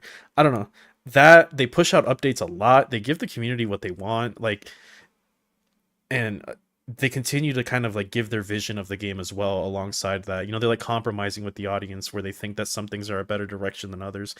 And the reason I say that is because like, one of the biggest disappointments for me lately has been Darktide, right? Like, I used to play a lot of Darktide back when it first came out, but like, I hate this thing where they're like, hey, one class every quarter, and here we are like 2.5 years later and there's still not a new class. You know what I mean? And it's like, Forever Winter's like, no, you're getting updates every month, and they really have been keeping that. And if they don't, they at least do like a community kind of thing, like, hey, this is what we're doing right now. You know, they don't keep you in the dark. If you like ask for a question, they do go ahead and answer it. Like, the developers of this game, they're like top notch, man. Like, this game deserves so much praise in my opinion. The people in Steam who are like in the community board saying that like the developers don't give a shit of X, Y, and Z, or this game is like doomed to fail, I'm just like, bro, the game, everyone asked for the game to come out. It comes out in alpha and early access alpha of all that, and they're letting you play the game and developing it alongside you. Like, not everything's gonna be perfect, you know. That's why, like, the game looked really cheap and clunky with like the cyborg animations when they're like crawling on the floor and everything. But I mean, that's just a given. That's gonna get smoothed out. And like with everything that they push out month after month, I really trust the developers of this game to make it something fucking awesome. Now we have like what, 6 classes for everyone, so every class is useful. Yeah, 100%. Like that game is just fucking incredible, man. Now I want to play it. Actually, if I have it updated, I think we can switch over. Hold on. Do I have it downloaded? I know I downloaded something. No, it's not done yet. It says it's scheduled. Scheduled for March 15th. Why was it gonna go that long? We'll download it in the background when we do some hunts. I don't mind like going to offline mode. It'll probably just kick me out anyway.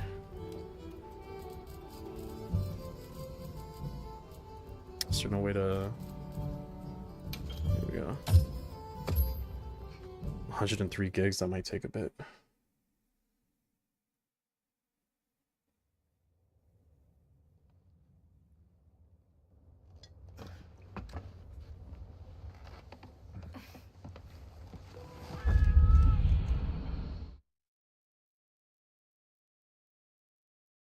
$21.7.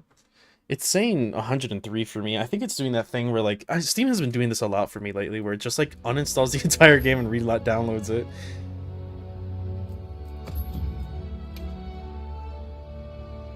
Online single player? Is there just a way to go offline? I guess it doesn't really matter. I guess not. Let me see. Steam says it'll be done in 10 minutes. Okay. It's pretty fast. Just random Steam stuff, yeah.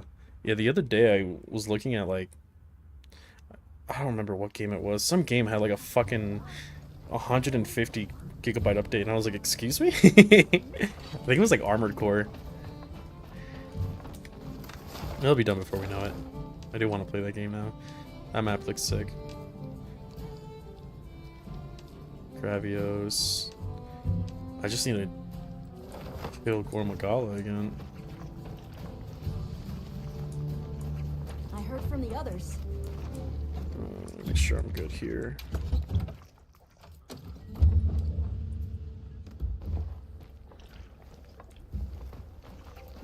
Right. Or we can show what's his name? DS Blaze how that game is, because it is fucking incredible. I wonder how it's gonna run too with the new setup. Now I have more RAM and more I have the same amount of RAM technically, but like upgraded DDR5 instead of DDR3 and new motherboard. Well, processor, motherboard doesn't do much, but Commencing quest by order of the guild.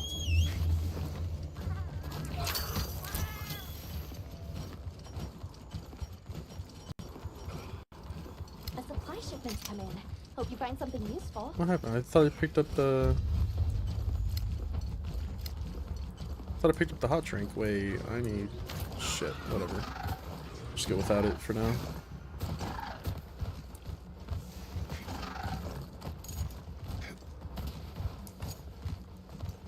Where's the chili peppers at? A tempered monster. Whatever. She has to fight without it. That scar.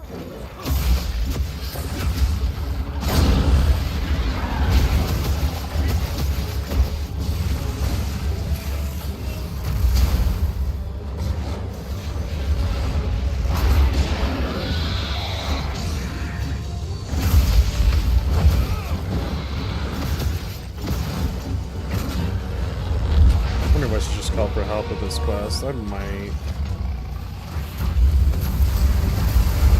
Oh, what the hell? That wraps around? Where's my hot drink?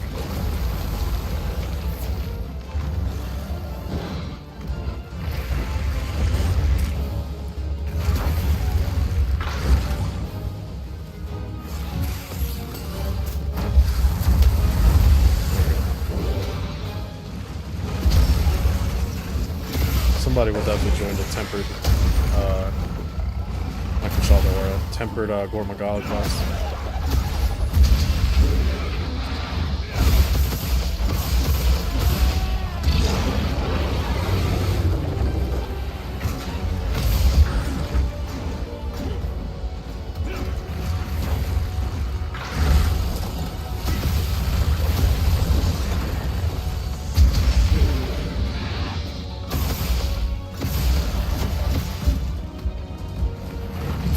Man, speaking of gaming news, right now I just really want to know where Mechanicus 2 is.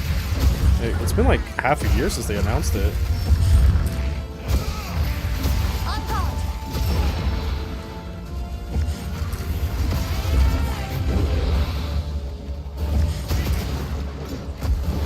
Another Lance user? Oh my goodness.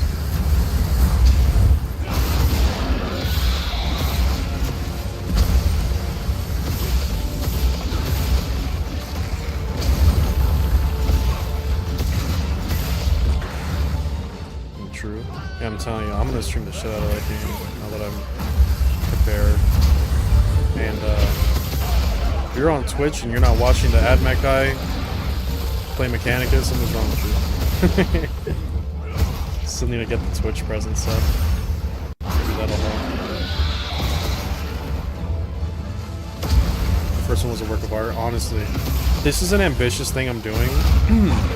One of the reasons I'm really hoping the channel grows by the time that game comes out. So like, oh, I should probably focus on the game. One of the reasons I'm hoping that the channel gets like, I'm optimistic in saying about 2.5 to 5K. I doubt it, but YouTube channels kind of tend to snowball, right? I'm glad you're all right. Don't worry, you'll get 'em next time. So like once I get like more people, and maybe get a little bit more relevance. Because I feel like at least in the Warhammer space, if you have like 10k subs, you're kind of like relevant, right? But this is going to be very ambitious. But if the channel gets big, I want to see if I can reach out to Bulwark Studios, which are the people who developed the game, and see if I can get some sort of interview. But I don't think they'll just do it with any channel. I think they'll want somebody a little bit bigger, and that's why I'm hoping the channel grows.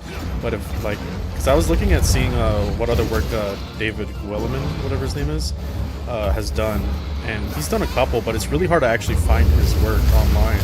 And I was like, it'd be cool if I was able to reach out to Bulwark Studios and, like, either get a Q&A that he can fill out for me, or if I can get, like, some sort of director or him in like a voice call and have a podcast episode. That would be fucking awesome, I think. So we'll see if I can actually pull that off. It's just something I have in the back of my head that I want to see if I can do. Let's get to it. That'd be insane.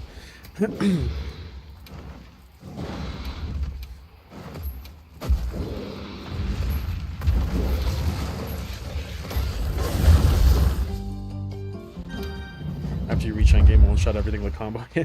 Castellans are so gross when you actually put them down, especially when you have that like one passive. I think it's the Lexi mechanic tree that lets you like deep strike them anywhere.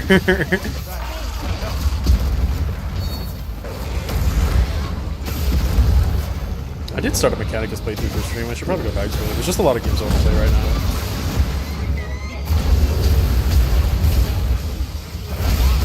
And I was also kind of saving it for like when Mechanicus does get a release date and that game kind of comes back into the conversation. I'll probably stream it then. Or continue the run at least.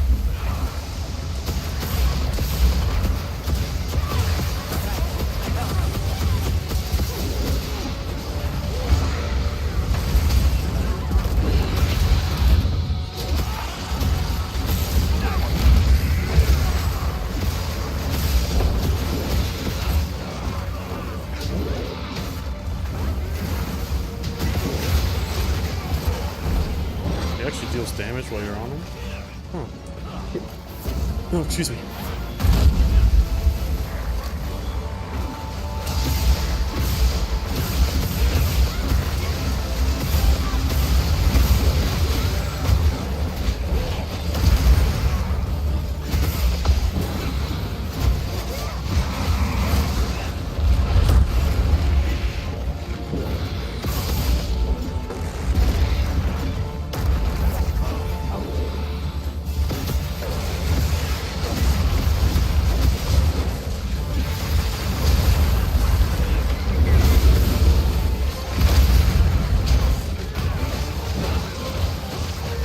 Okay.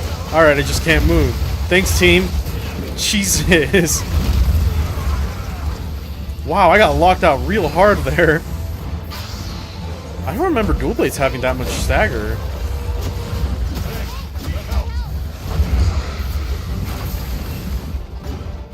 I wish there was a... Isn't there a pod that you can use to lure the monster's attention? So that they focus you? Kind of like... I forgot what it was called. There was one mantle that was like the Intimidator mantle. So that'd be cool. I'd like to use that. You really need to bother with any of the other troops so you can pop down the Castellan. You are not wrong. I just realized I went to online play while downloading forever once you're in the background. I have pretty good internet. We'll be alright.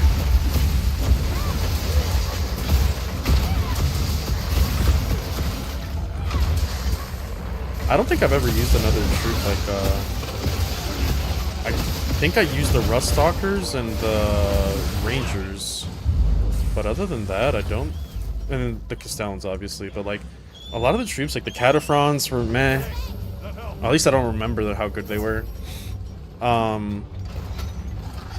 Infiltrators were just piss. Just don't do anything. They're only good for like setting up attention, basically, because they come in with stealth.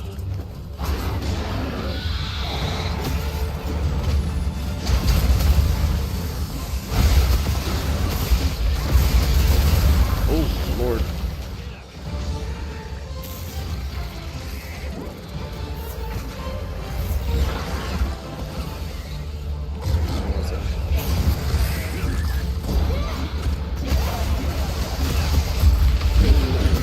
Only type priest in the end, but Rust Stalkers were okay. Honestly, Servitors were always good in my opinion.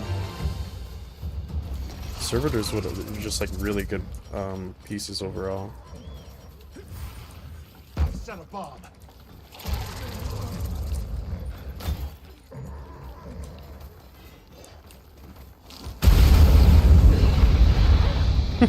Okay.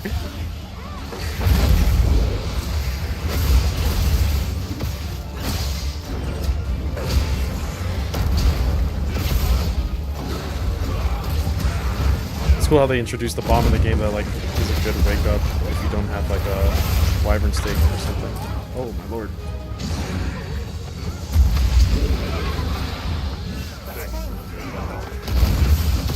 Oh, somebody has wide range. I love wide range players. Maybe when I play Sword and Shield, I'll make another wide range build. Wide range Mushroom Mancer. Oh my lord. Key gameplay.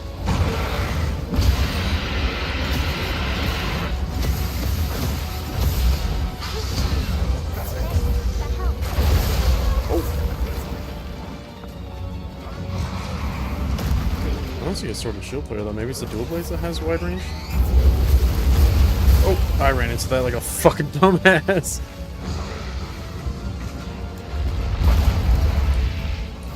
Dive.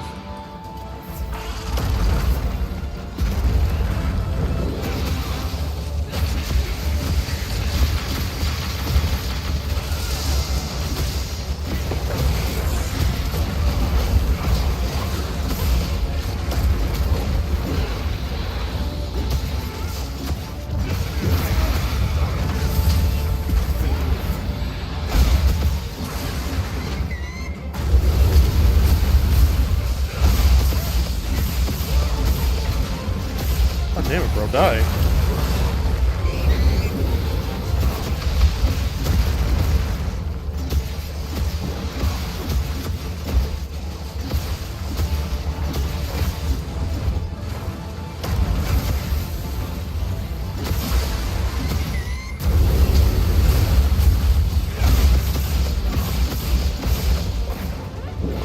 Back up for now.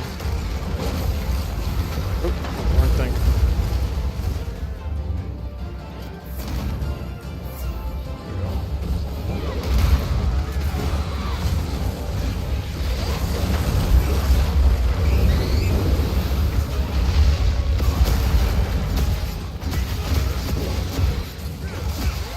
People still having problems with Monster Hunter's performance issues. I just don't have any. I know a lot of my friends were having problems with it, but I feel like, bar like maybe a couple of dropped frames every once in a while, I've never really had big issues with this game. terms of performance.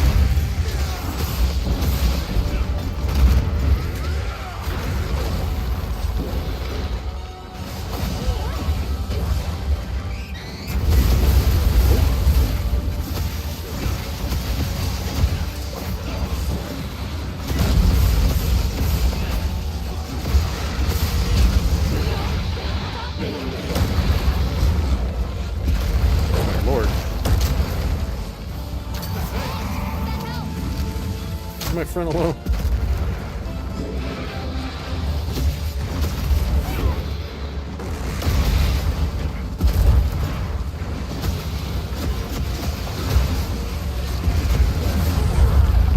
No way, bro. Come on, guys. Jeez. When you try to when you try to get extra players so that you can finish the quest faster and they just throw the run. Granted, I died once. I guess I can't talk. Oh. You know what? I need to go to the restroom. Also, it's almost done. It's just patching. So I think what we'll do, Your supplies before heading out, okay? we'll go ahead and turn off Monster Hunter for now. We'll hop on Forever Winter as soon as I get back. I should probably change the stream information, huh? This is like the worst part about streaming, in my opinion. Fuck it, we'll just put and forever winter patch.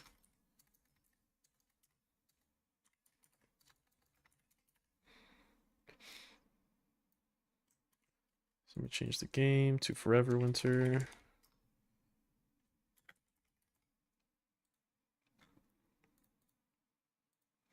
Oh, I almost ended the stream. Sorry. YouTube kind of makes it a pain in the ass to edit. Actually, never mind. I'm really bad. There we go.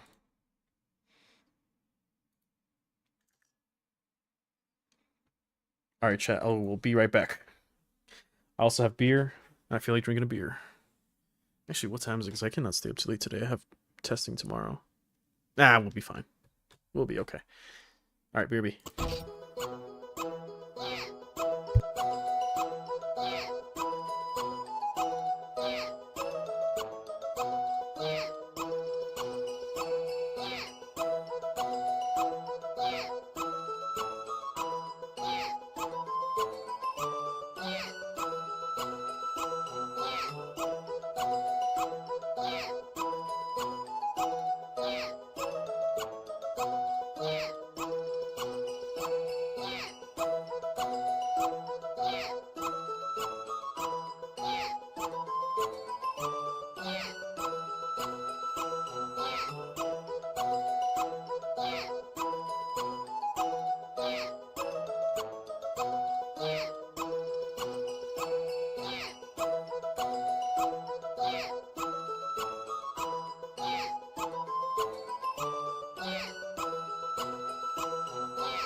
Alright, chat, I might have lied.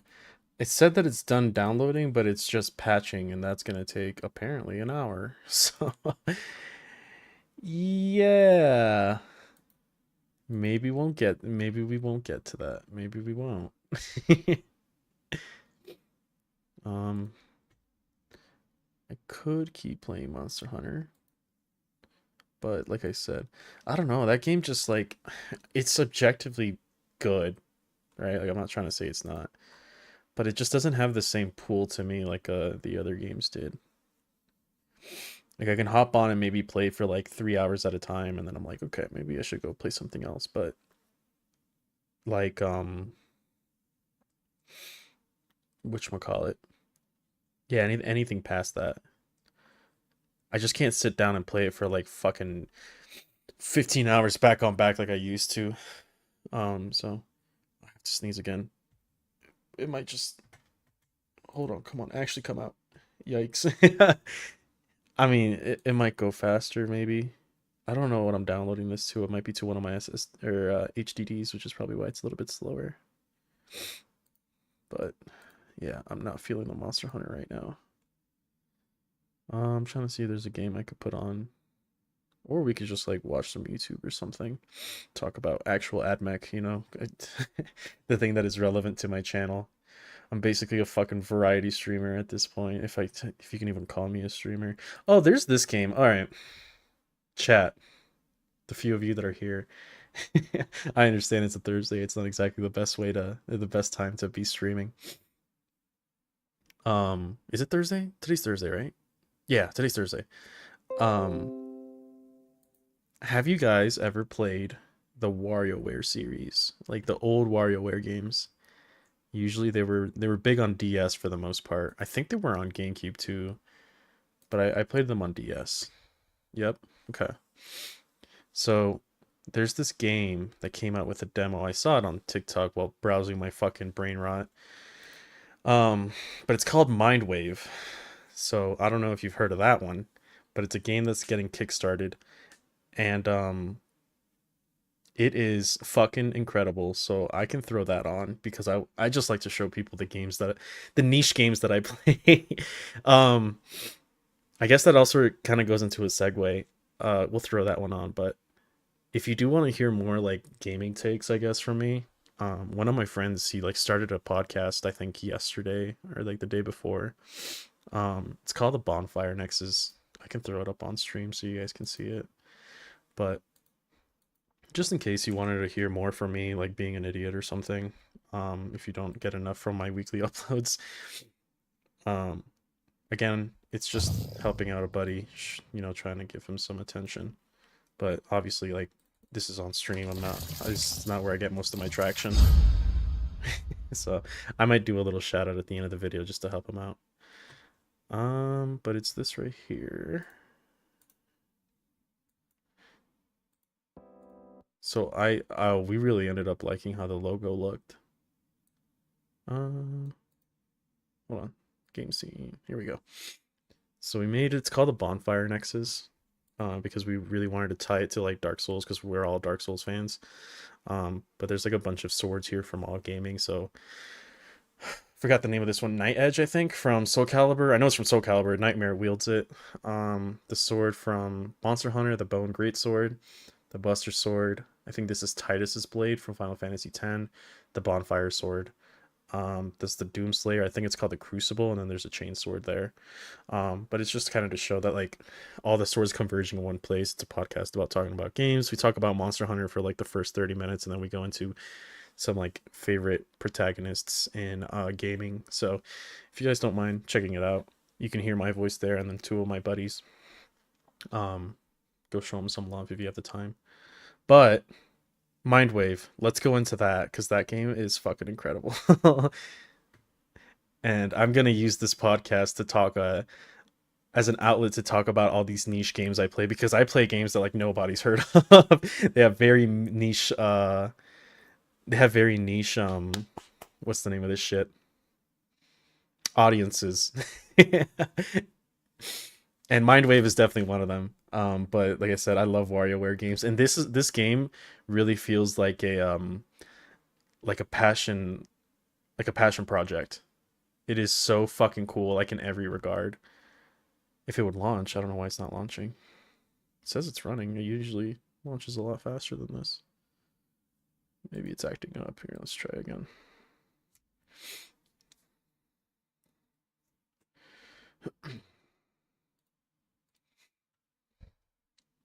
There we go. Let me put this game to download in the background too. Maybe we can squeeze it in today. Oh, it's already capturing it. Sick.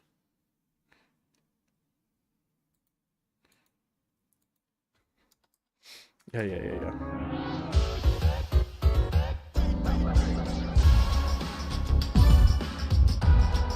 The art style is really cool, right? Are you talking about for the podcast or for the game? For the podcast, we got a we got a commission from a guy for the logo, and then I did the background and the After Effect touches. So like the drop shadows, the background, the blurring, all that was yours truly. Oh, for this? Yeah, no, the art style is fucking awesome. So you can switch between stages. I like this one because I like cutesy shit, and this girl's fucking adorable. But for the sake of like the variety of games, we'll play Shuffle, which adds the base games, the tutorial games, and then her games. Thank you, Lex. 225. Wait, what? 22253. Oops.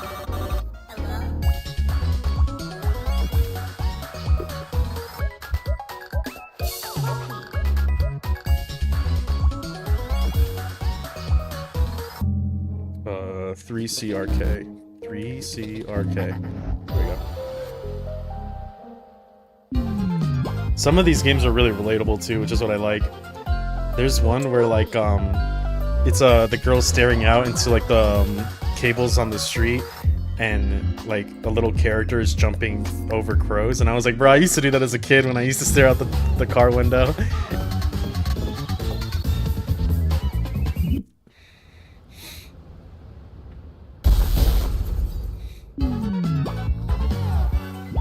But yeah, no, you're right, the art style is really cool.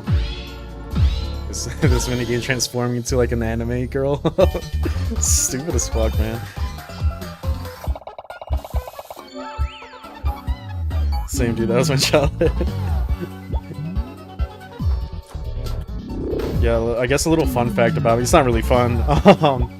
When I was young, I had to have like a emergency surgery for my intestines because they weren't processing food correctly and they were like on the verge of rupturing. So after that surgery, it left my intestines scarred pretty badly, and I couldn't process like really heavy foods. It would make my stomach upset, and I would puke a lot. So I was like basically medically anemic. Like I just puked like almost every day, and I was like ridiculously skinny. And it kind of sucked because like my parents couldn't do anything about it. You know, they were just trying to feed me food that didn't cause me to get upset. But I used to eat like a lot. That's why I grew up eating a lot of vegetables and healthy foods. But I couldn't eat like heavy creams or anything like that. And part of that is that when I was in the car, I would get car sick really, really easily. So one of the things that I used to do to distract myself was that, like, just like the smell of a car or like the movement of a car turning would make me so sick that I would just puke. So I used to do that a lot as a kid just to try to distract me. But my parents used to always like drive in the back seat with like trash bags just so I could puke into. But because of that, I couldn't eat. Like I said, I couldn't eat a lot of food. So like, this little bitch. the first steak I ever had in my life, I think I was like 15 when I had meat for the first time. Like a proper cut of steak. Not like I've eaten like sausage and stuff before that, but yeah, a lot of my diet was like raw vegetables, like very plain chicken. All right, here, this is the game I'm talking about.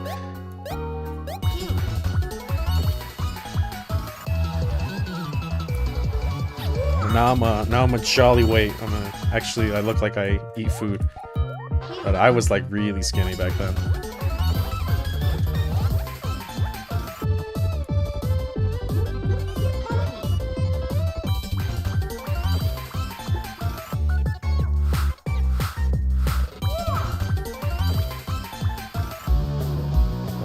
QAS down. I like that minigame because it actually feels like you're playing guitar in a way, like squeezing your fingers in really awkward positions.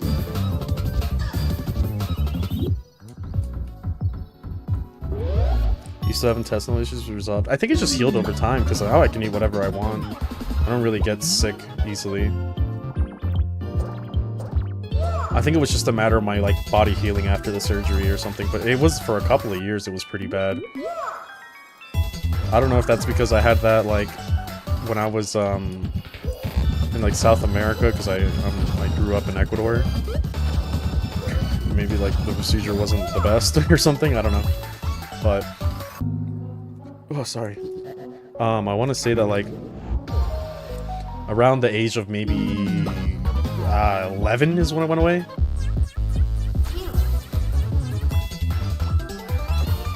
I like how this game too, when it gets hard, it starts doing these little pop-ups that get in your way. And you really have to be fucking paying attention because they can get in the way of your shit. Sometimes it'll just straight up flip the screen upside down. And like, some games it's just like GG. Get the fuck off. But no, don't worry, I'm a normal human being now. I don't have any more medical issues.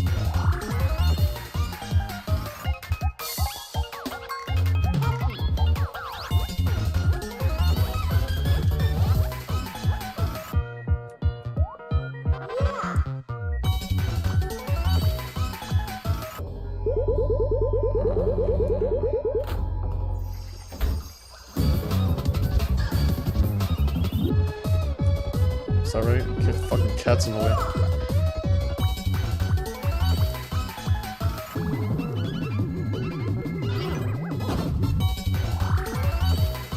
God damn it, go away. 53669. Crazy but brain stimulating. Yeah, I love games like this. In a weird way. I think the highest I got to was like 108, I want to say. Oh yeah, here we go. Please be an easy game. Alright. Some of the ones where you have to like move is really hard when it flips.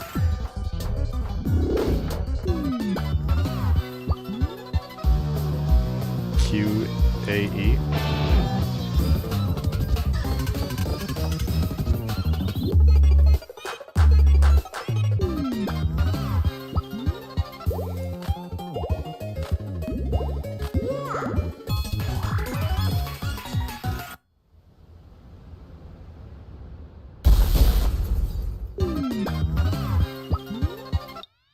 AK.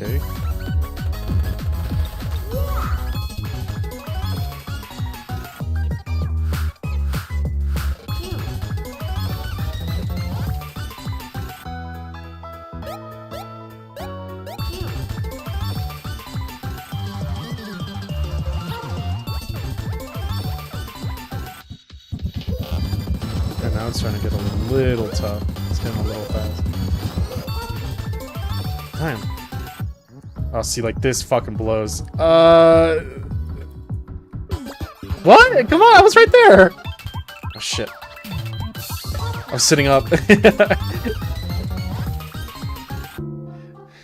E9WI? E9WI. Fuck!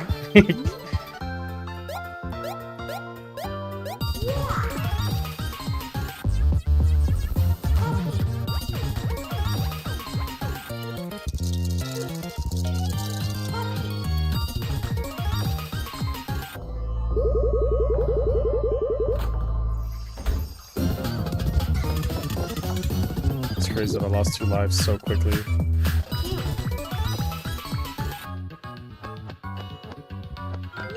Yeah. Oh!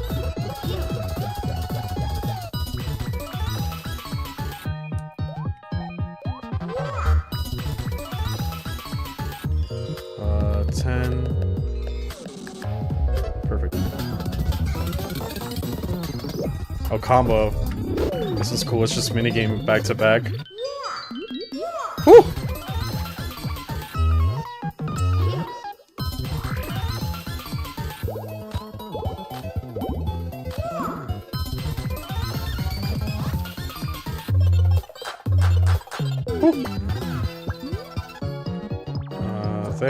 There, and there.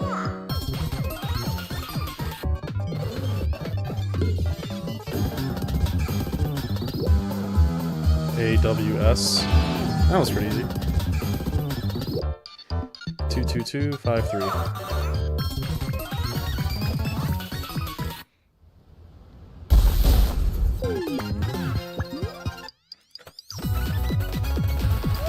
Oh no, not the pop-ups are back. Go away. 1, 2, 3, 4, 5, 6.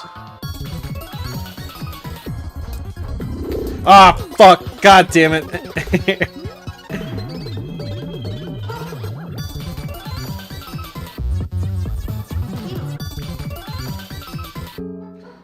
A73G. Oh, this is where we lose. Yep, this is. Yeah, that's the tough. Oh, 114 is my highest, actually. Damn. Okay, yeah, if everyone's just gonna take a bit. Anyway, that's Mindwave. They had a Patreon, not Patreon, what's the name of this shit? Kickstarter. But they only did it for like a day, which was like, I don't know, I really didn't get why they did that. Because I would have loved to support it, but they were like, oh, the Kickstarter's running out. And I was like, what? I would have actually paid you guys, but you made it so short. Oh man, I just want Forever Winter. Why is it taking so long? Alright, it said an hour like 10 minutes ago. Now it's at 30 minutes, so maybe it's just lying to me. I guess I'll just play niche games until then, because I really want to try out that new map. It looks fucking awesome. Thank you for bringing that up.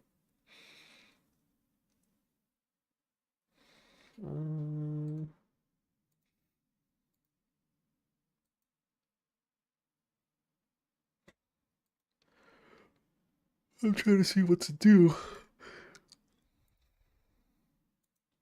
I'm gonna throw some music on at least so it's not boring.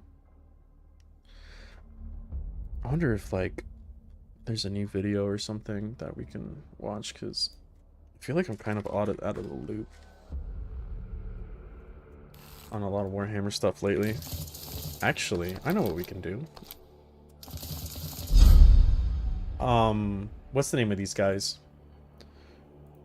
Art of War just released a video about what they want for the data slate. I think that would be actually really interesting to watch. I think I only heard like a quarter of it.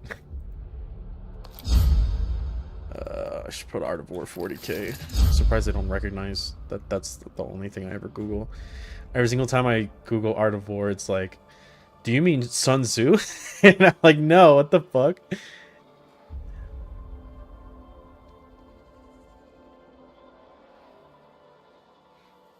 Here.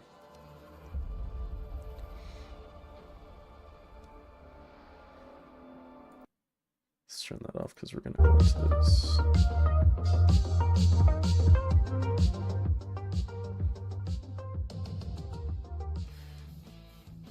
Let's speed this up just a pinch. The Army Painter is my favorite hobby company in the entire There's our world. boy, My Richard cabinet's Siegler. literally full of Army Painter products, and it takes me from being an average painter to putting above tabletop The standard professional hobby AdMech player. Not only that, the Army Painter sponsored more competitive play than any other hobby company in the industry. They allow us to keep doing the things that we I actually don't really like the Army Painter. My favorite paint line is Vallejo and Pro Acryl. The only time I go for Army Painter is whenever they don't have the paints that I want. What's going on, everybody? Welcome back.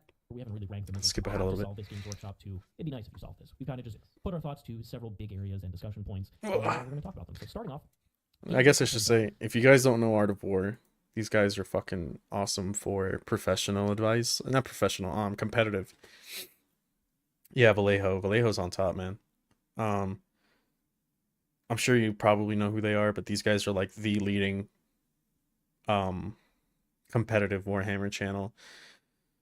They do a lot of cool stuff. They do like streams, tier lists, whatever, XYZ. If you join their special war room, you can watch like a lot of VODs and a lot of in-depth stuff. I haven't subscribed to it personally. I think it's a bit too expensive, IMO. If you want to see. They have like a 3-day free trial, which is probably awesome if you just sit down and binge it. But like, here, let's see. The prices I remember were just a bit too much in my opinion. Yeah, $299 a year, $27 a month. I'm like, ugh. It's like $1 a day, which isn't bad when you think about it like that, but I don't think I'm like that invested into professional Warhammer. If I start going to like a bunch of RTTs or something, then maybe. But I may have to take a look at their AdMech vids, trying to learn the army, building Cataphrons now. So there's one video. Let me see if I can find it.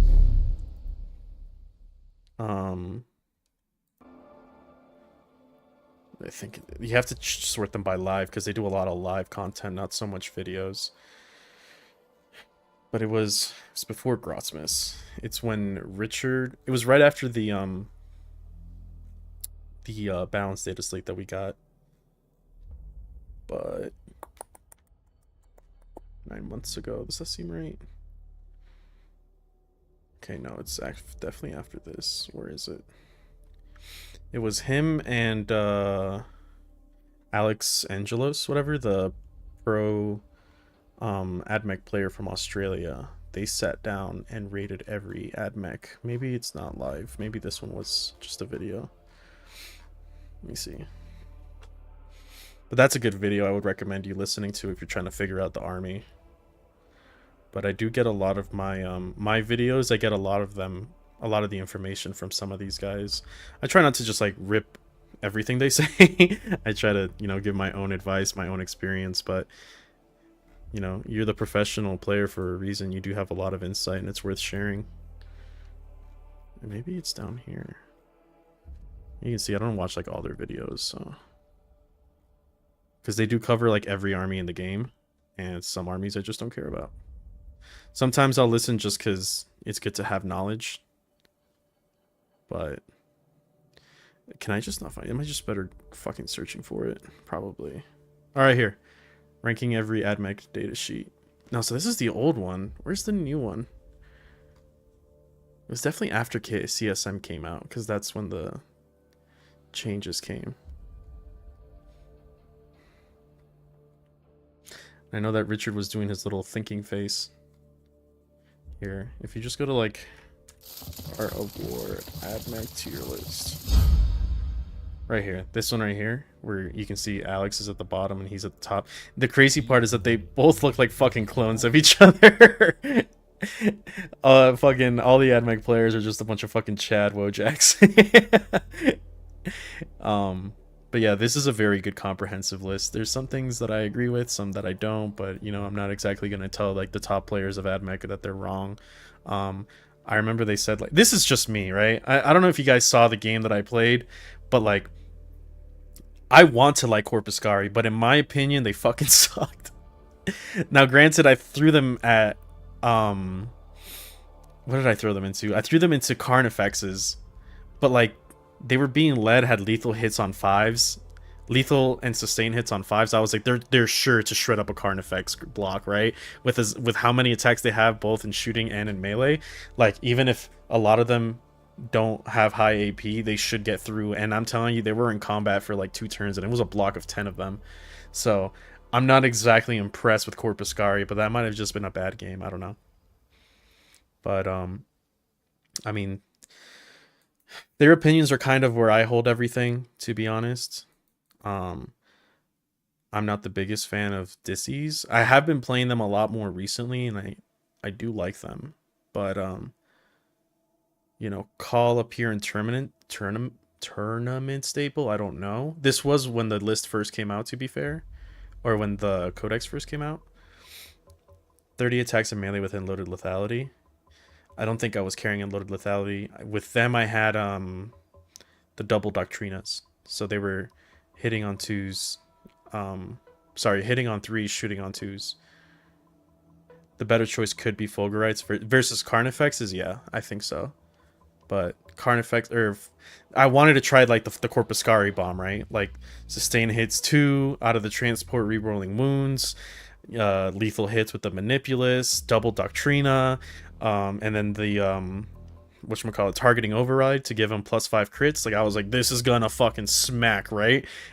And it was the most underwhelming thing I've ever had the pleasure of fucking piloting. But yeah, if you do want to give this a listen in the background, this is a very good video by them. I would highly recommend it. It's like my go-to. This looks like Siegler twice, lol.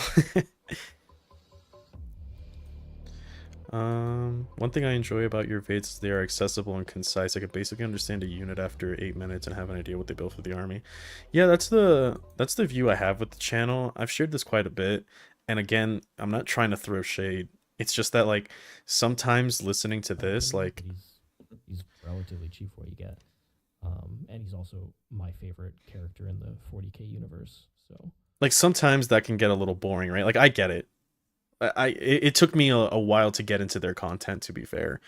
Like if I slap it on the background, I'm like paying enough attention to I know roughly what's going on, but not enough to really understand why they're good, right? And like I feel like a lot of I've said this a lot in stream. I feel like a lot of admech or not admech 40k creators are just kind of like, I don't mean this as a dig, right? Please don't take it as a dig.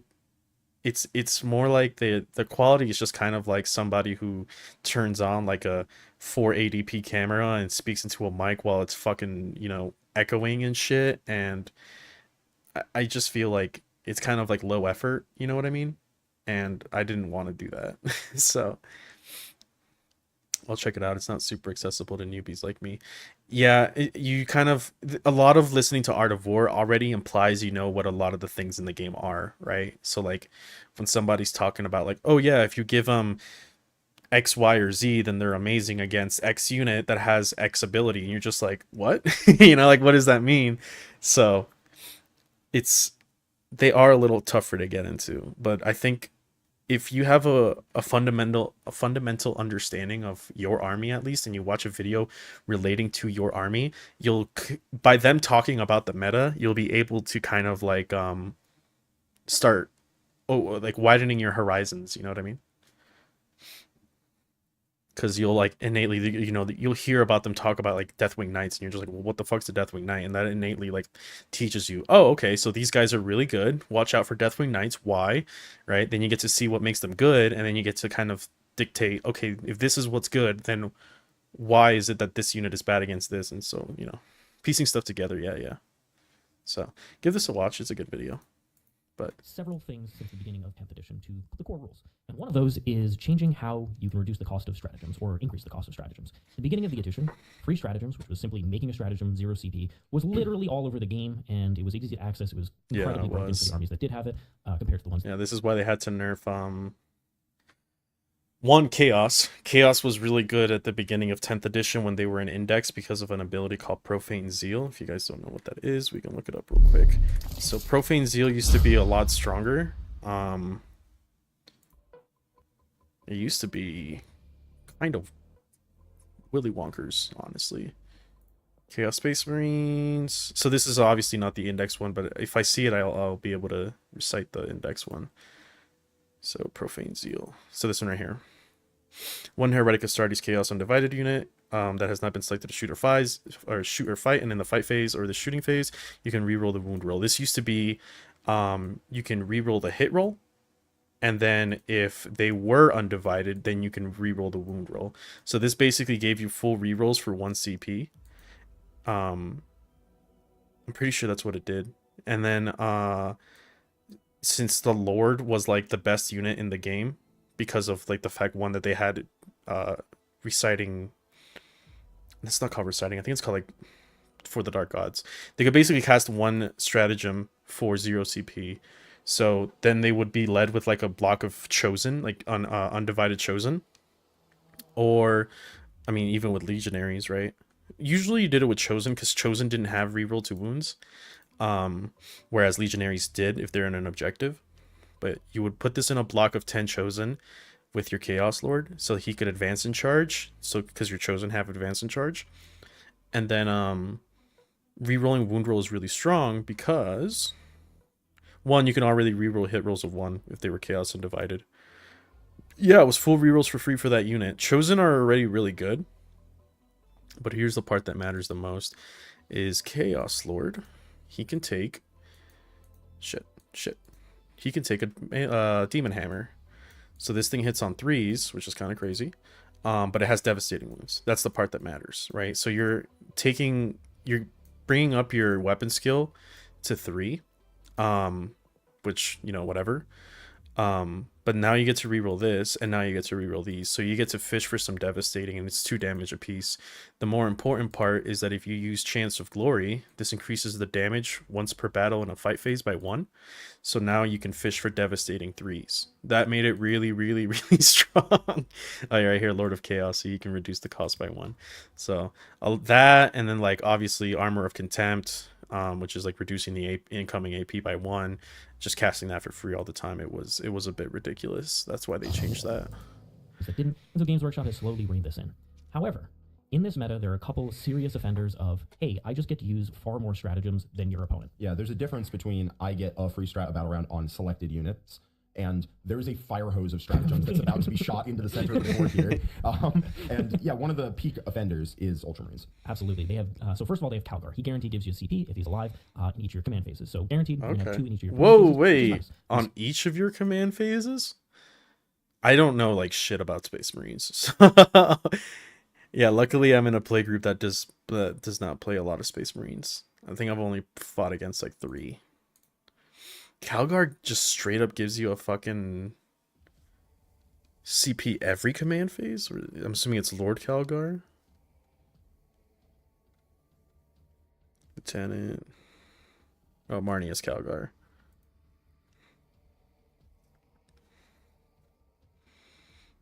At the start of your command phase. Okay. Alright, it's not too bad. There's a lot of that. There's a lot of that in a lot of armies. He's not wrong. Like Hive Tyrants, I'm surprised gave you that shit, but we have to roll a fucking... See these characters exist across the game. They're usually pretty powerful and useful. Then we have, on top of that, they can access the captain data sheet, which is going to reduce a stratagem for that unit being led by the captain per battle round. Yep. But then they have Gilliman, and Gilliman got some amazing buffs, including he gets to pick 2 of his powerful auras, which one of them is he can reduce a stratagem cost within 12 inches once per turn. Not battle round, per turn. What? Okay, I knew Gilliman could do... What's the name of this stupid shit?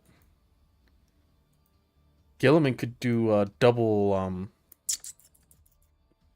God damn it. Oh, it's a moment. But he also gives you CP regeneration. They were talking earlier how like Ultramarines was already doing really good. It was just all the other chapters that were doing bad, and that's why the +1 to wound buff came up. But since that pushed everything up, it just pushed them to like a ridiculous point. Assuming it's just Rabute Gilliman. Yeah. Is it author of the Codex? So double oath. Once per turn, 1 unit from your army can use... Jesus. So if you don't need double oath, you just get CP. Well, not like get it, but you know what I mean. Oh, you get 2 abilities. Oh my god. So you could just do both.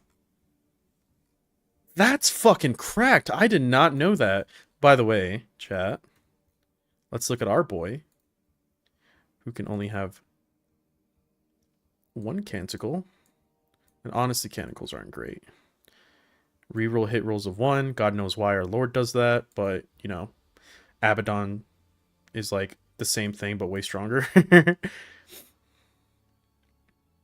Battleshock test of 1 and battle line. I know a lot of people were freaking out about getting the battle line keyword. It didn't do much. It wasn't enough justification to take call. Abaddon does reroll hits of 1, right?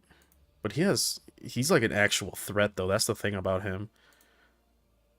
Like he is actually very gross. I mean, he gives you CP if you do a Dark Pacts with him, which you probably will. Sucks that it's +7, but oh no, he's just a straight up reroll hit rolls. Never mind.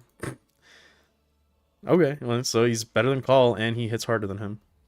Granted, Abaddon's expensive, but I think that we could use an expensive unit in our army, especially if it's like an auto take like These are all Call. different rules, so technically I believe the limit is Ultramarines if they have all this alive and are using it all. Still going to run Call because he's just that cool. Yeah, I ran him in a Protector list when I was playing. I don't know if you were there for that stream. I'll just pull it up real quick. If you don't know, sometimes when I stream, I do play TTS. So, was it this one? No, it was this one. Tons. Like me, fucking the same And website. then Rangers do Yeah, I had Call right there. I should have put him probably closer to here, so he could have given reroll once to this Onager and this whatchamacallit, Dissy, but Call next to Auxiliary is crazy. Reroll hit rolls of 1, just of 1. But that's why I had him right there next to this Dissy, and right here you can't really see it, but there's a Cataphront block. But I should have had him probably like right here. He does have really strong Melta shots though, I will say that. I should have probably had him a little bit closer to here. Because I don't really need him next to Cataphrons when I have Battle Line right there, right? I was thinking of running Call next to some Casino Crabs. Yeah, like I said, I had 2 right here. I should have ran him here. I was running a Rad Zone list this time around just to super buff my Cataphrons. I know a lot of people say that like Halo's Creed is really good, Like, it's just like an objectively better red zone. But I think that red zone still has a couple of things up for it. Because the thing that I was doing here, my main strat, was that I was running rad zone because it has the double ping, right? So like if you do a stratagem on a battle line, then you can do it on another Skitarii near 6, and all of these guys had broad spectrum data tethers, so it would allow me to do it twice. Now I can only gain 1 CP, sure, but it increased my chances from like I think 33% to 50% because it's on a 5-up. So now you get 2 5-ups instead of 1. So it was a way to try to like maximize me using CP as much as possible, specifically for Overwatch, because you know, Cataphrons are fucking gross in Overwatch. The only problem is that while Radzone does let you double ping and gives you a better chance if you carry broad spectrum data tethers, one, it's still up to chance, and two, the stratagems aren't that great. So that's the only problem there. Now, especially against Slanesh, if there was stuff in the back here that I could like indirect shoot, or if I was able to move up a little bit faster so that I can get into the deployment zone and use that stratagem to reroll hits in the deployment zone, it would have been really good. But obviously I'm staring down 3 Seekers that are bum rushing the shit out of me, so... Can I ask you a question? Yeah, sure. That's what we're here for. Yeah, Halo's Creed is really good. It's just, I feel like it's not as great for... It's good for shooting because it does give you a lot of things. You just have to be very proactive in the way that you think about things, because like Halo Override and stuff like that. So, because a lot of the Halo Override buffs are they're far more aggressive, I think. I found myself sitting in +1 toughness a lot even when it didn't matter. How does hover specifically work? I'm going to be 100% honest. I don't know. So hover, let's look at it.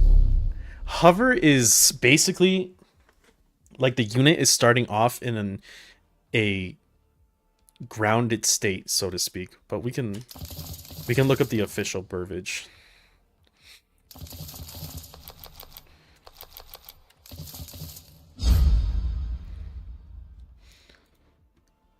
Because I just have like a loose understanding of hover. It's just that once I found that, like, you know, those things weren't exactly important, then I just kind of didn't care. Here, let's just look at the data sheets. It sucks because I played a lot during the time of like the Fuselov too, the bomber, and it was like one of my favorite units because it could do the double pivot. It was one of the few units in the game that could do that and have like mortal wound bombs. It's just crazy that people had such a problem with it because it only dealt, I think, 3 mortal wounds per turn. It wasn't a whole lot.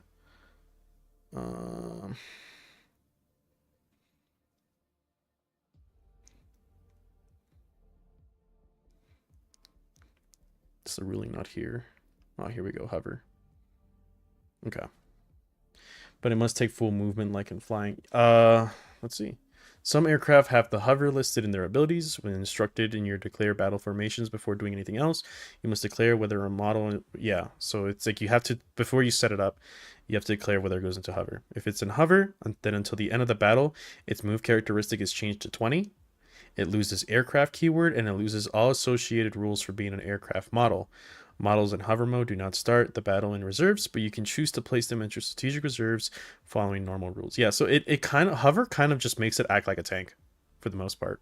You know what I mean?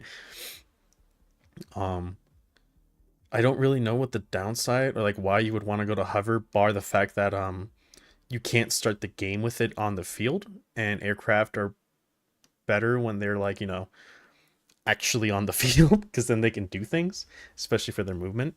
So I think you can only bring them in turn 2, and not from the back, only from the sides or from your deployment zone.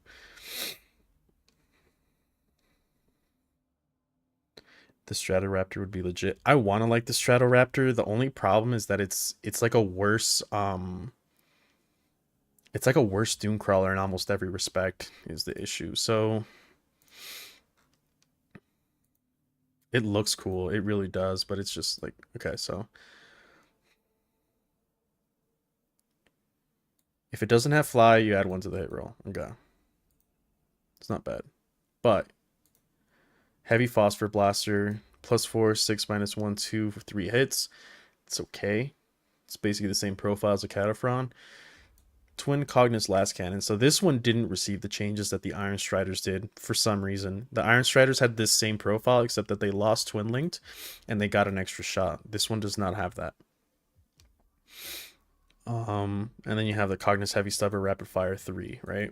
So the reason that I say that this isn't as good as the Doom Crawler is because this profile right here, 6 shots within rapid fire range. I don't think you ever want your Stratoraptor to be within rapid fire, so this is only really ever 3. Then it's a las cannon, and then it's the heavy phosphor blaster basically. So you're basically only looking at 3 heavy stubber shots, 3 phosphor, 1 las cannon. You can run a single Iron Strider and get more las cannon shots out of it. Heavy phosphor blaster is just a kind of mediocre thing. I mean, like, fucking, if you want a bunch of heavy phosphor blaster shots, you can run an Iron Strider or a Onager Doomcrawler, and you would get 4 times the shots. Granted, yes, you don't get a las cannon with it, but that's not what it's there to do, right? It's also far more durable because it has a 4+ invuln save. And then if you wanted massive fire, then you could run the Dune Rider, because the Dune Rider also carries your troops, and it gives you anything that gets out of it reroll wound rolls, right? It has firing deck, so you can fire your plasma and your arc rifles out of there with your Skitarii. And then, of course, rapid fire 9, twin linked sustained 1. TBA, I missed the only 1 attack. I think the Omnicide didn't buy it. It just gets outclassed and by vehicles that do its job better. It's like a shitty combination of a Dune Rider, a Onager, and a Iron Strider, like, glued together really poorly, right? It just and the only thing that it really cares about is, like, it gives you +1 a hit if you're not hitting anything with fly. But for the amount of firepower that it has, that +1 a hit doesn't really matter, because you're at most getting 7 shots out of it, 1 which is a las cannon. But, like, again, I already ran these in that stream that we just had up. Twin Onager Heavy Phosphor Blaster, same profile, except this one's twin linked and it has 12 shots. This is, like, way better, way better. I'm pretty sure it also comes with the Cognis Heavy Stubber too. So yeah, it's just a worse Onager. Like, it's an Onager that comes with a las cannon shot, just 1 las cannon shot, and for that you get 1 less wound, a less invulnerable save. I'm pretty sure it has a 3-up base save. Sure, it's not as fast, but it's also not as susceptible to dying, right? And then obviously this is a kind of nice ability. This is surprisingly relevant if you have a Skitarii near it. And of course, like, the movement, I guess that's okay. I thought this really matters.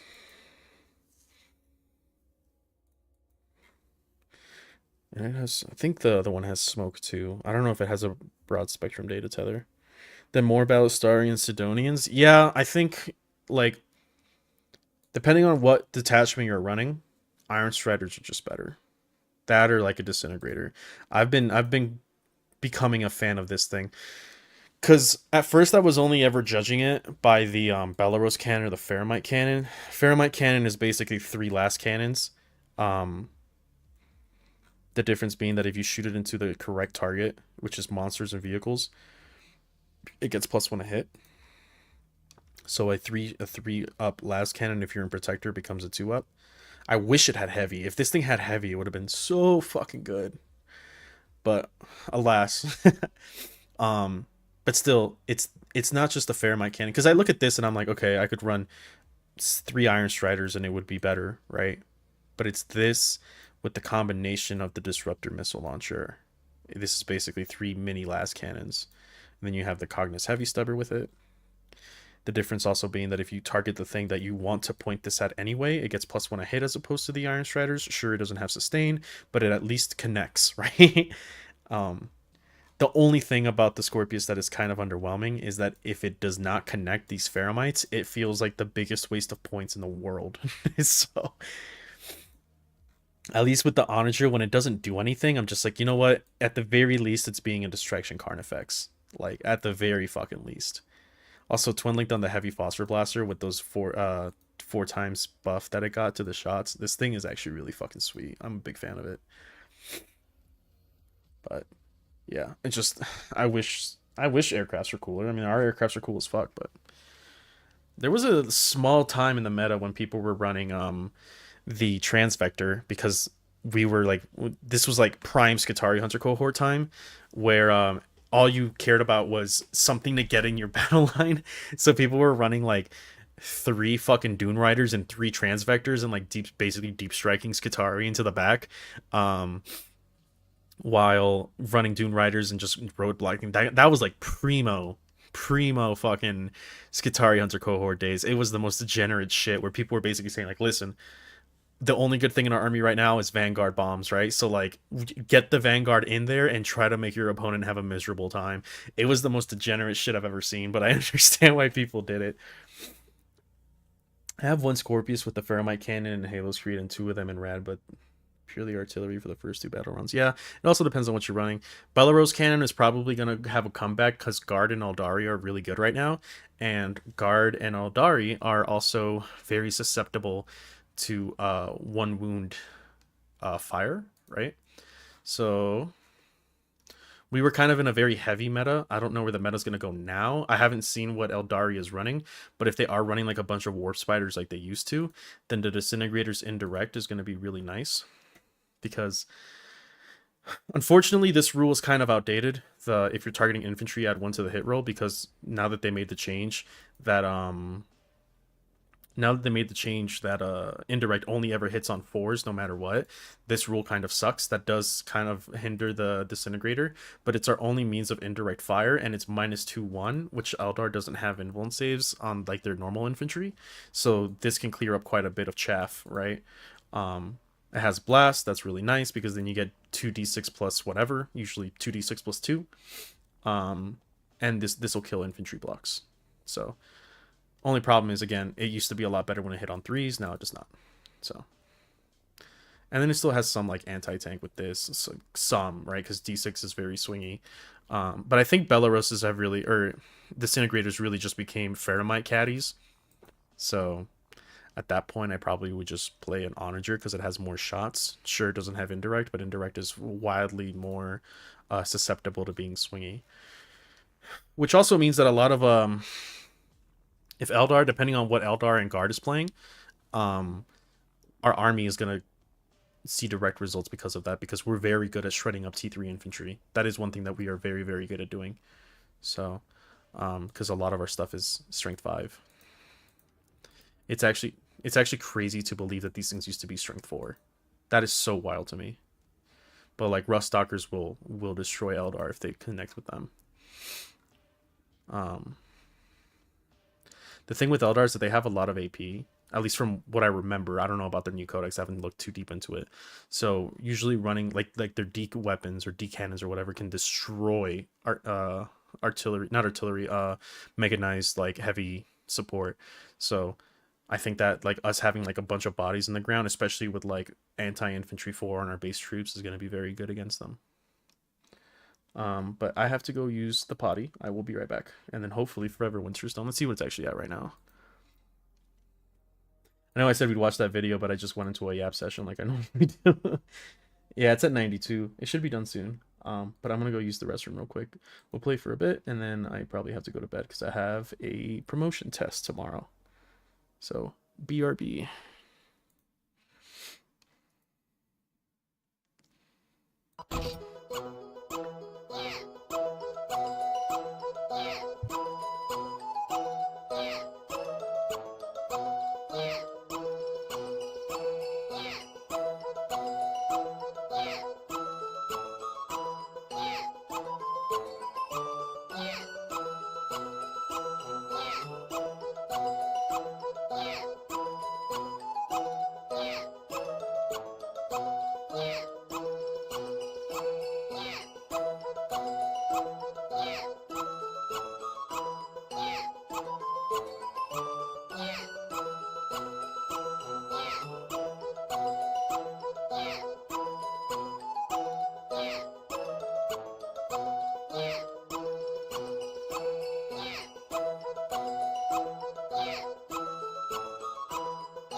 Oh, I'm back.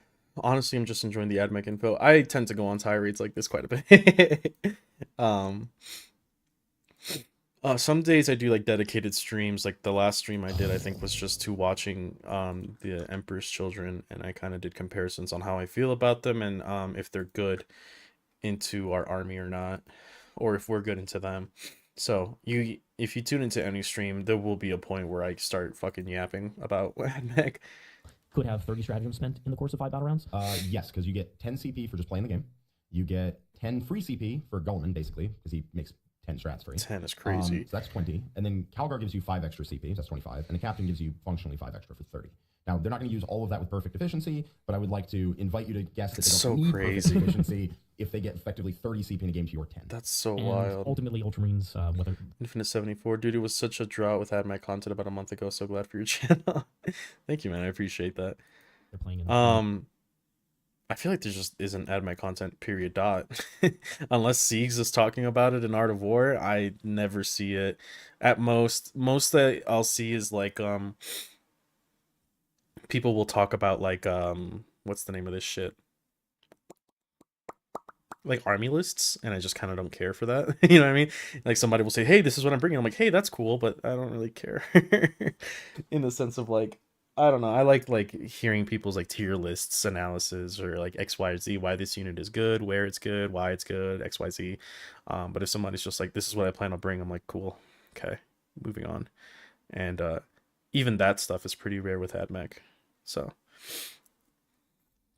yeah, like I said before, though, one of the reasons that there's many reasons why I started YouTube, but that was also a reason that I mentioned on stream before, where I was like, man, I hate like sitting around waiting for Richard to talk about AdMech, and I know that he can't only talk about it, but like I was like, wait, I could just make AdMech content. I've been playing the fucking army since 8th edition, like not consistently, but enough to that I kind of know what I'm talking about. At the very least, since the channel's creation, I've been a lot more into the hobby because like another reason was that I was kind of falling off from the hobby. So it was crazy because I was like moving back to the States, and I was thinking to myself while I was shipping all of my paints and models, I'm like, I have all these boxes and I never fucking open them. Like I just don't dive into the hobby as much. I don't play as much TTS anymore. I was like, I need a reason to get back into it, so that's another reason that I started the channel. I just keep making units I like and end up with not so great lists. Well, I think it's a very I don't know, consistent fact in our army that our player base is very loyal, right? I was making the comparisons about Sisters, how like right now Sisters is just below where we are in terms of win rate, and XO X1 results, like tournament wins, and they're like right there where we are, but their player base went from like, I don't know, like a fucking 6% play rate last data slate to a 2.0, I think, or a 1.9, and we're sitting at 2.2. So they have like almost the same result with half of our play rate, and that's kind of fucking wild because it's just like, listen, Sisters at their lowest, this is like the worst they've ever been, is where we are at our best. And they have far lower player numbers than us when they used to be one of the most played armies in the game. It's because people largely ditched the army altogether, and that skewed a lot of the results, right, of the like the data, because a lot of the data now goes down. The win rate isn't as high because there's not as many people playing it. Same with like professional players that aren't getting XO X1, and that is a testament that is proven by the army reputation going down, right? Or representation, sorry. So our fan base will just keep playing it. Stained glass tanks are so cool, though. I mean, yeah, it's just I think that the general player base for Sisters is a very competitive one. They have been like back in eighth, ninth, they were like a really strong army because they had that. I think there was one detachment. I think it was Bloody Rose that had, if an attack with AP -1 or -2 would target them, it would become AP 0 instead, and they were like a major dominant force. Like whenever Sisters gets a codex release, they're almost always A, if not S tier. Like, they're fucking ridiculous. I can't, at least from when I started playing. Obviously, they got stomped into the dirt after ninth, after their codex got released, like most codexes. Ours was one of them as well. But Sisters players tend to be like, once your army goes to shit, they just stop playing it. They go to another army. Our players, I don't think do that very much because, you know, here we are. And I was saying that we can't really afford to do that, right? We can't just switch up an army. Like, we've already bought like 2.5 armies worth of models because of how expensive we are. Many different detachments they've access to have amazing strategies. Like, even just having extra core rule stratagems, which are quite strong, is enough to make this pretty oppressive, I would say. There are other armies like Deathwatch has access to the Watchmaster and also a captain, so they could use both of those since they're different named rules. Since we invested a small they can mortgage, use yeah, both, yeah. both of them. So these are big offenders of this, and I would really like to see a change because throughout the edition, there's several armies that just don't have access to free. That's just crazy that Space Marines get like basically 30 CP throughout a game if they build their list right. Strats are super inconsistent to access it, and these haves versus have-nots have really resulted in kind of a off-command point economy. Yeah, and again, I think that it's fine if Your sunk you cost get is your like- 10 CP and then you get a free strat on like a select unit and then maybe another one. Like, I think the max you should get is like Azrael plus a captain. Azrael plus a captain is 20. 15 CP you can use on anything, 5 you have to use on the selected captain unit. Yeah. That feels like the top end of what should be allowed. But then you have that plus Guilliman, and now suddenly you're just spamming them everywhere. It's crazy. I mean, technically, Tyranids have this as well. What's crazy is that all this is happening before the Oath of Moment buff. So like it didn't really help anything. It just like boosted an army that was already doing really well. I know a lot of people say that Space Marines weren't doing well, but that was like very fringe stupid lists. So Right, they have the The High Swarm Tyrant. Lord. The Swarm Lord gives you a CP, and the High Tyrant gives you 2 free strats a battle round, 1 per player turn. So technically they can get up to 25, which is a little high. You don't actually see that combo because it's expensive, but it's an investment. You definitely see the Tyrant's High pretty Tyrant. good. High Tyrant you see everywhere. It's pretty good. So I would like to see a change to this, and obviously this can mean like Guilliman, the Hive Tyrant, whatever, goes down into So Forever Winter finished. We'll skip ahead to AdMech, watch this, and then we'll hop on Forever Winter. And we'll probably end the stream there. all of them. Admech just has some of the lowest damage output out there on the... Alright. The Adeptus Mechanicus. This is going to kind of represent data sheets in the game that aren't really performing that well. So AdMech has several of them. AdMech just has some of the lowest damage output out there on a lot of their units. Not all of them, but a lot of them. And I think things like the Twin Cognis Las Cannons gaining the extra shot but losing Twin Linked was really kind of a side grade, and they needed just a straight buff. I think that's a good point. I know a lot of people brought up the point that like, hey, 2 extra shots with sustain as opposed to having Twin Linked is a direct damage buff, and it is, right? But like, it's only a damage buff if you manage to get the sustain hit or manage to hit, right? Because we're still at a ballistic skill 4. So I think what he says is very true, that it's more of a side grade. And also they got points increases for whatever reason. So I think things like this where they're supposed to fill a particular role in the army but just don't do that or do it at such a supreme cost, I think these type of units need to be looked at. And personally what I would like to see is Grotmus was amazing for getting new detachments, but a lot of armies, index armies, codex armies, have some really weak data sheets that you can keep making cheaper. Sure. Eventually they will just be cheap enough that it's just bodies for points and it's worth it. Yeah. But people don't get excited. I don't get excited because something is ludicrously cheap for its durability. I get excited because it does this cool thing, and that's what most Right. people feel.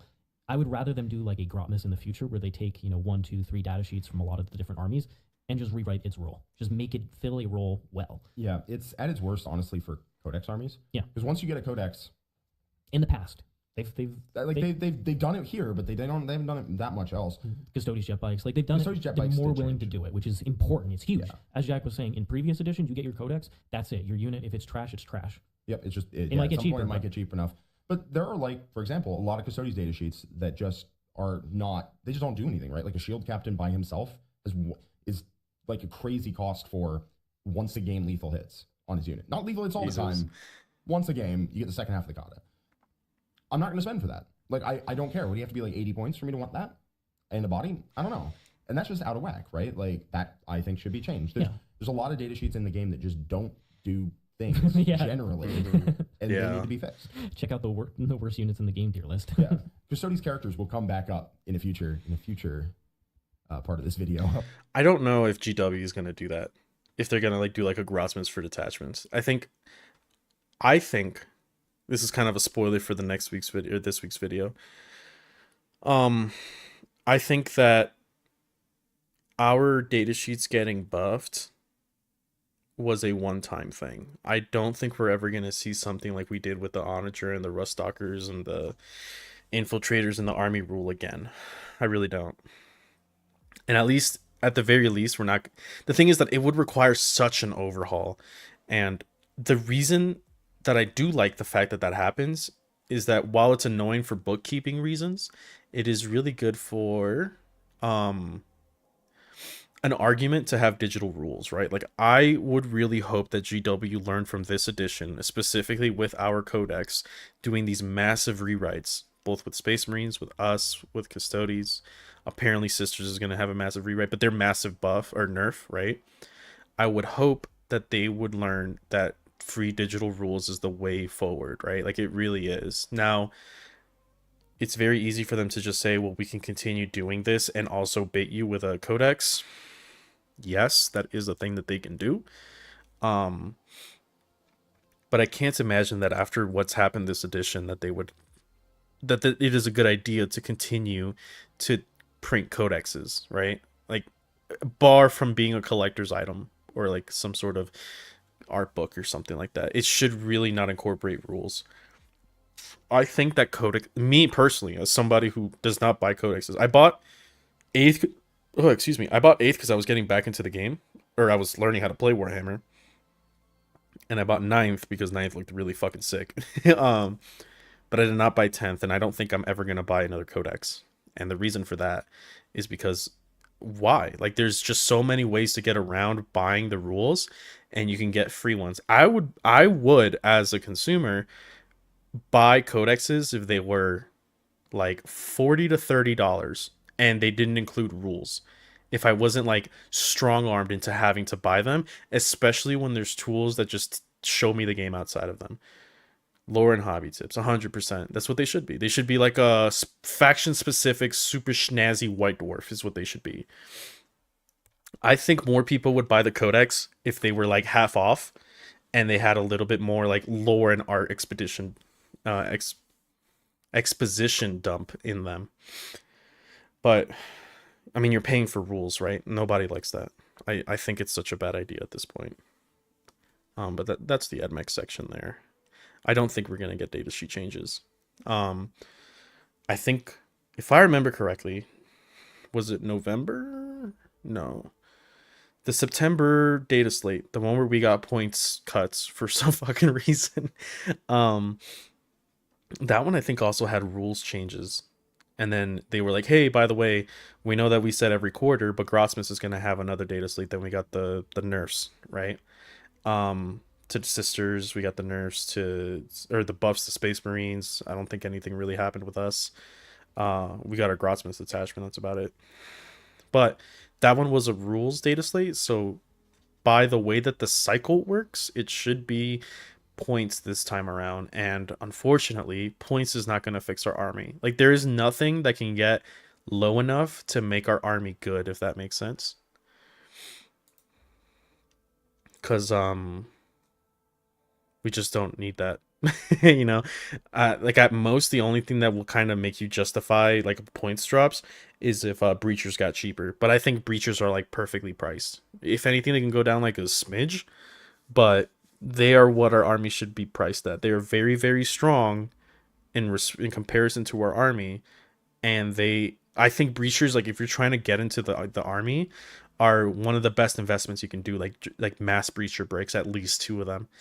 That, and then like a break of like 8 Castellans to play in Halo's Creed.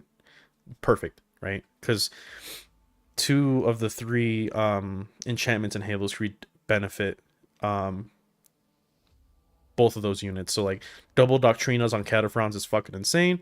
And then you have Inloaded Lethality. I don't remember what the other one was. What was it? Oh, you could do double Doctrinas on one break of Breachers, and then you could do increased range on the other so that they can get within rapid fire range more. And then if you really wanted, you could run a 3rd break of Breachers and give that Tech Priest Inloaded Lethality. Or you could run dyad wafers and run a brick of Castellans. And at that point, you're looking at like almost 1K and 3 units, which is very, very affordable. Now it's very, very dangerous for our army because those units are very, very glass cannony, except for the Castellans. Halo's Creed helps them out a lot. But Cataphrons really like Halo's Creed. They really like the enchantments in Halo's Creed. Obviously, bots really like Halo's Creed as well. And I think that's like one of the cheapest ways to get into the army because those are very, very expensive units in comparison to everything else, right? So like 6 Cataphrons, 4 Castellans, 3 to 4 battle line, and then you've already hit like 1,250 to 1,500. At that point, just like add 2 transports or a tank, and boom, there you go. You got a list. It's like one of the cheapest ways to get into the game. I wish we could get a 30k tank destroyer. Yeah, I wish we could get a tank. Like the disintegrator just doesn't really feel like one because it's like basically a transport with a top on, and just when I see it, I don't think tank. I did see, I was at the game store yesterday at the LGS, and I saw the box for the Mechanicum one. The one that comes with like the Tech Thralls, the Phalanx, and I think one of the tanks. And their boxes are even nicer than the 40k ones. Like they're these like really thick, sturdy boxes with like gloss finish. I'm just like, oh my god, they really like 30k. The bigger issue is how a 60 bug became obsolete at the drop of a hat. Yeah, it does not warrant buying it. I don't care what anyone says at the game store when they're like, you didn't bring a codex. I'm like, if I handed you my codex right now and told you these are my rules, I would be lying to you. You know what I mean? Like, I am not being honest. I am not playing the game correctly if I was to buy a codex and show it to you. Right? So why does it seem like it's a requirement for some people at LGSs to say you need the codex to play the game? No, I don't, because the codex is incorrect. You know what I mean?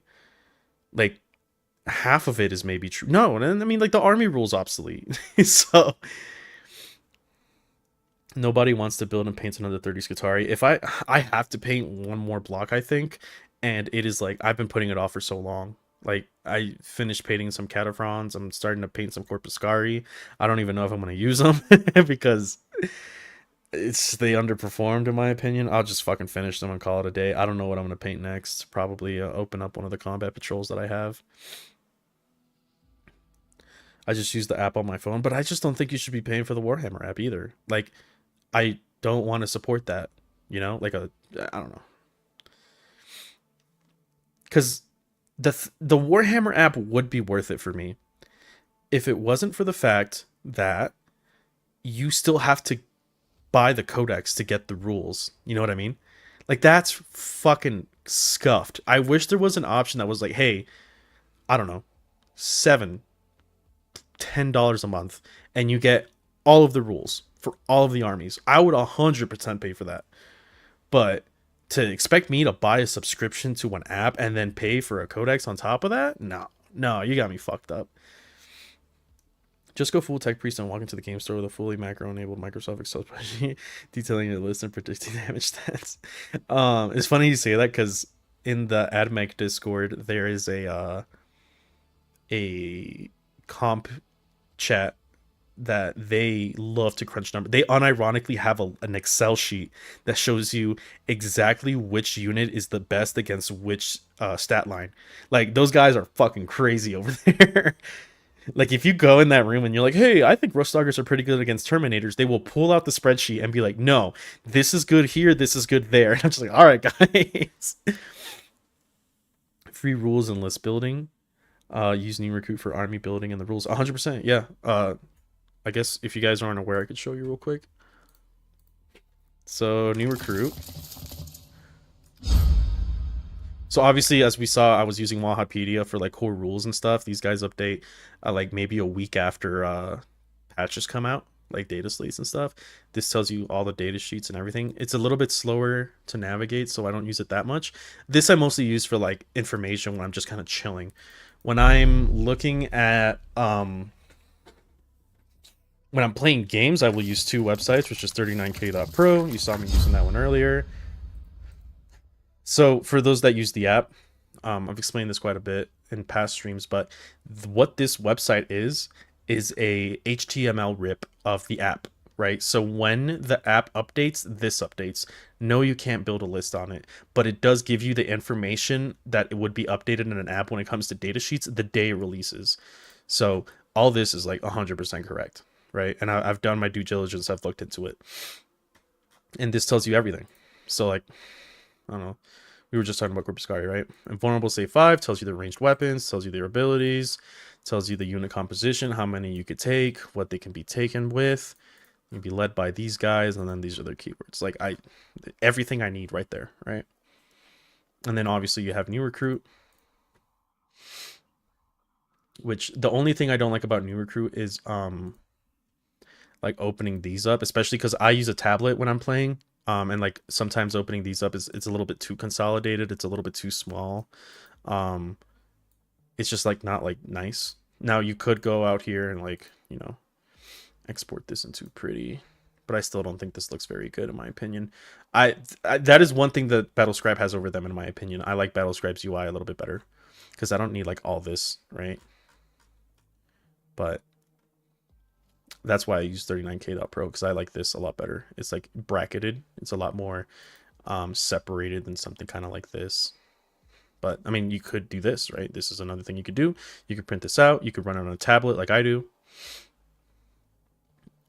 I don't know how the PDF one looks. Let's see. Yeah, this is a bit not great. I like the pretty one better. But yeah, between Wahapedia for you just like learning the army on your free time, and like, you know, this is also really good for core rules because instead of flipping through a book, you can just be like, I don't know, engagement. Oh shit. Did I misspell it? Yeah, and then you could just be like, okay, this is everything that has to do with engagement range stall here. Boom, boom, boom, boom, boom, boom, boom, boom, boom, boom, boom, boom, boom. Right? Sweet. All the information I could want. Also, for those of you who saw the stream when I was fighting against Legion of Excess, there was a bit of misunderstandings. This is one of the reasons why I think that the app should support like I know Poorhammer brought this up too with Bricky. Another thing that they should do to get into free rules is the fact that you don't know if your opponent is playing something wrong if you're not checking them, right? So between Wahapedia and 39k, you could go, because they were trying to do an ability on keepers that couldn't do it. So I think it was this one right here. It says excluding monsters, and they were trying to target a keeper.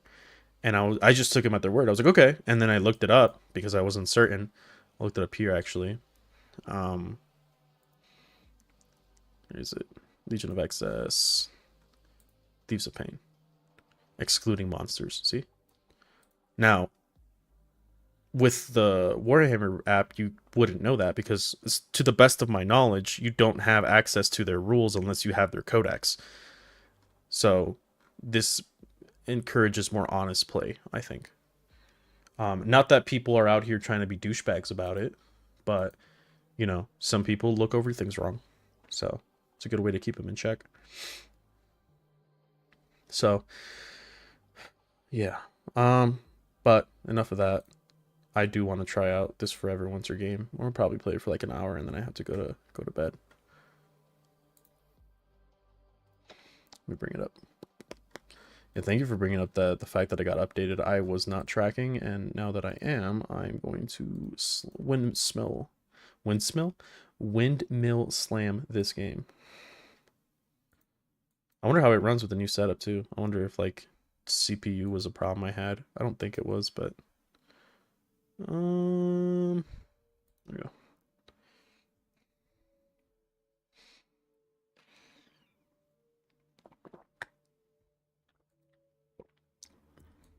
So doing that weird thing where it says it's running, but it's not. Okay, no, it is running.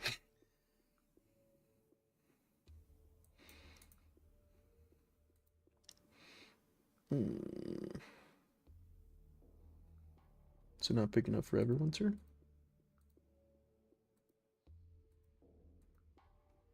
OBS, sometimes you're just so shit, man.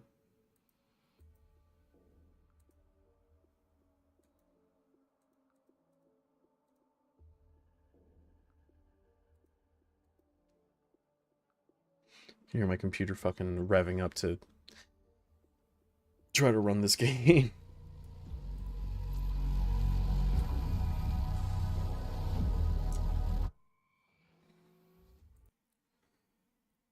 Loading shaders, huh? It's gonna take a bit.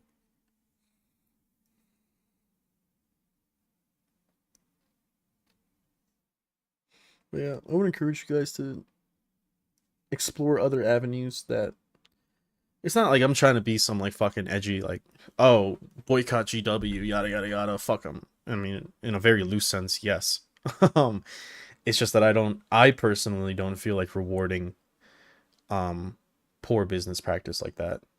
And, you know, I'll just do my part and not partake in it. There's always going to be somebody that buys a $60 codex and, like, you know, points and soy jacks or whatever. There's always those. There's the people that say, like, oh, we're not going to support GW's absorbent prices, and then up Battle Force for their box or for their army releases, and they instantly go and buy, like, 3. And sometimes that's me, you know? Like, I did that with Chaos when the Veterans of the Long War box came out. I was like, okay, yeah.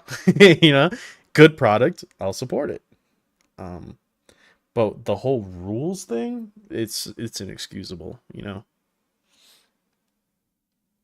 So it's your prerogative if you want to do that, but also, I guess, how many of you guys are there in here? 5, 6. It's one of my smaller streams, but I guess I'll ask anyway. I had somebody say that they wished, or they think that I should, whatchamacallit? They think that I should incorporate a bit of more lore stuff into the channel. Now, I'm not a big lore guy. I tried keeping it more to the tabletop because that's the part of the game that I know the best. I don't know if I would straight up just do lore, but I am open to the idea of like getting more into the lore in like a video or something. Like I'm not gonna simply do like a 3-hour fucking looting video. But I would say, like, what are the Forge Worlds, right? Because that's something that people care about when they first get into the army. Like, what is going to be my paint scheme? Well, here are these Forge Worlds, there are these codex. Pick the ones you like. What are they distinct for? This is what they're distinct for. That I'd be willing to do. But I don't know if that's of interest to any of you guys, so I'd be interested to hear what you guys have to say. I really wanted the Creek box, but 230 was out of my range. Especially because a lot of the new boxes are very, like, infantry heavy. The Chaos one is like that, too, the Veterans of the Long War. But at the very least, those give you, like, actual good units. Like, that box was awesome for if you didn't have anything for Chaos already. Because it gave you the Lord, the Legionaries that could be turned into Chosen, Possessed, and Terminators. Like, it was, like, a fat fucking box. But a lot of boxes have been like that lately, just infantry spam. You can also implement a brief lore blurs for the units when you review them to give people an idea. I have kind of done that, not to the extent that I think is really good. I would say, like, I think, like, the Caesarian video, I was like, these are, you know, augmented guys that have had a second lease of life from being Skitarii with through whatever augmentations. And that's as far as I would get into it, really. Some of them don't really need to go that deep. But, you know. Maybe for the newer ones you can give it a try. You have a fitting voice for that. One of my friends, Yazaki, he said the same thing. He's like, no, you have a really good streaming voice. And I was like, do I? I think I sound like a fucking dweeb, but that's just me also. That's me judging myself there. Damn, why are all my guns broken? What did I do?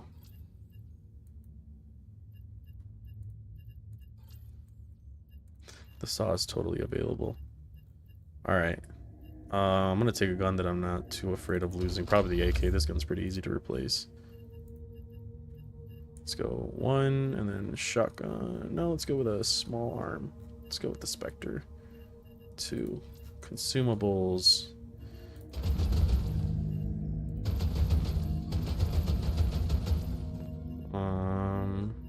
Weapons and ammo. What is this? 545 and .45.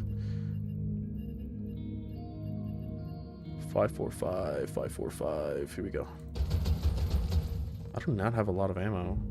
0.45. 45 APC. USP and SOG. This isn't right.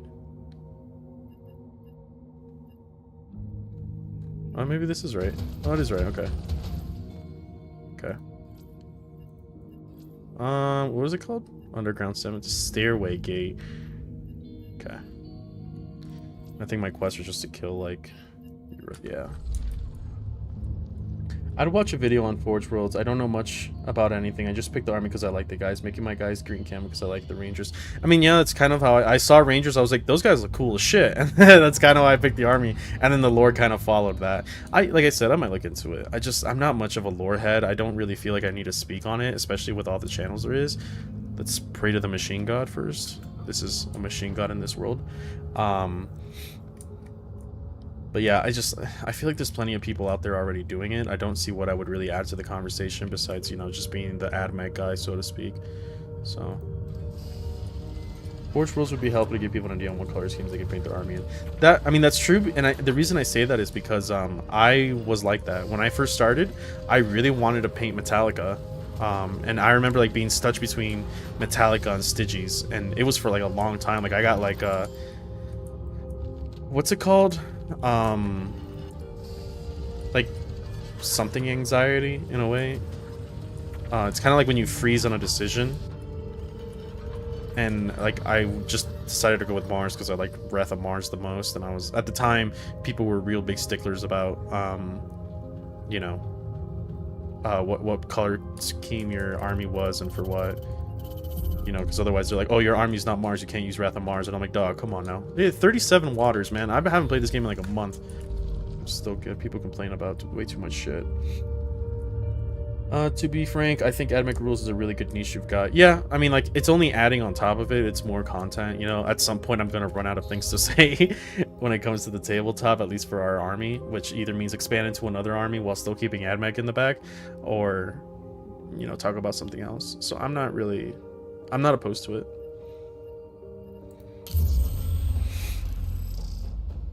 I first tried to color my army in the normal Mars color pattern. I changed it and used Brotherhood of Nod colors from Command and Conquer series. Decision paralysis. Yeah, that's the word I was looking for. Yeah, my army, I really liked Ryza after I started playing because I was so, like, you know, hampered on the idea of, like, I can only play Mars because I have Mars, but then I said, fuck it, I don't really care what people think. I started playing Ryza with Plasma Experts and stuff, and I was like, ooh, I really like this.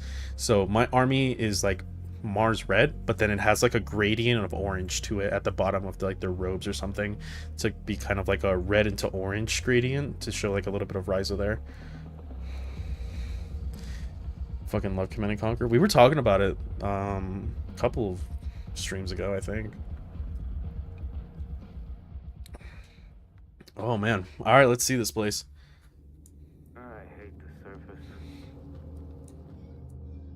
God, I love this red. Holy shit, this is awesome.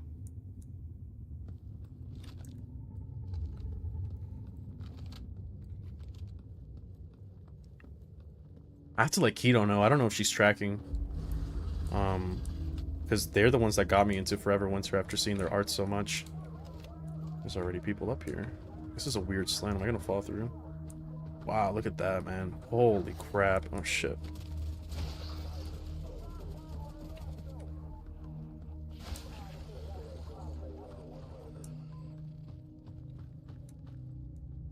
This is a weird, like, vertical kind of slope here.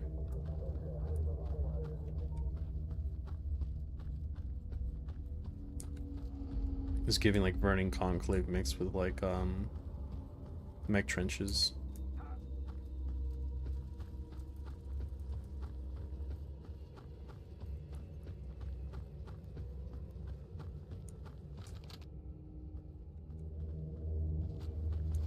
Ooh, here we go. Hello?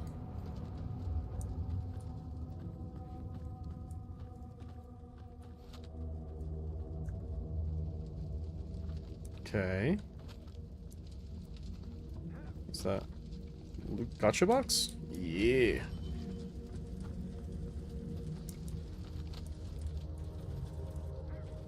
Is there a way around here? No. Holy shit. There's like hands clasped in prayer or something? Let me see, read this while I'm free. I missed the old sub-faction rule, especially for Space Marine chapters, but the benefit of being player... Yeah, no, I am like I really like the detachments. I'm a big fan of detachments and how they like embody a chapter or X, Y, or Z, you know? But they're not like tied to them. Oh, you actually have to like hold now? Whoa. I don't really need more small first aid. I think I'm good there. I'll probably take one more. Actually, I'll take 2 more. Greetings from North Germany. My Skitarii Rangers are now only 60. I converted 10 to Vanguard. No joke. I started when they came out of support of my Iron's Hand. Sick. I've been looking at Iron Hands more. I used to think they were kind of whack, but the more I look at them, the more I start kind of liking their aesthetic. However, I hate them simply because they kind of like impede into the AdMech thing. Because like, you know, they have these like really cool, heavy mechanized like Terminator dudes, and I'm just like, wow, why can't we have that? And to some regard, I feel like it's because they have that, you know what I mean? They have to have an identity, and ours are more like the skinny, just little cyborg dudes, while they have like the beefier things. Which kind of sucks. I wish we had something like Iron Hands Terminators. Greetings from West Germany. I think I seem to have a lot of people that are from the EU are from Germany. It's kind of crazy. I've only been to Germany once, and that's while I was mid-deployment when I was in the military. I was over in Ramstein. I don't know like what area of Germany that is. I'm gonna be honest, like it was really just like a transitory thing, and then I got stuck there for 2 weeks because a plane got delayed, so I couldn't go to my deployment location. Greetings from a German town in Texas. I've also been to Texas. I've kind of been everywhere. Kind of, not really.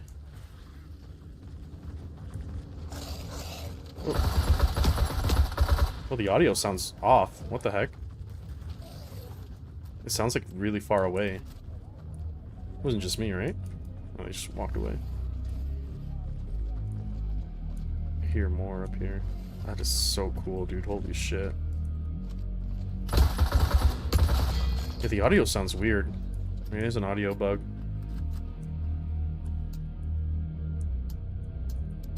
I don't like that I have to hold now to search. Oh, but you like instantly see everything? Wait, what? That was weird. Hey, what's your MOS? I'm Air Force, so we don't have MOS. I know. You can call me a loser if you want. I'm 1 Charlie 3, command and control. I have a bunch of army buddies. One of them was a 1 Bravo. He's retired now, or not retired, separated. He was a comm guy. Used to do a lot of tours in Qatar. Got sick of it because he would never see his wife. But then while he was out in Qatar, he met a girl, and now he's married to her. So, you know, I guess it worked out in the end. Got an IT job in New York, makes pretty good money. Ooh.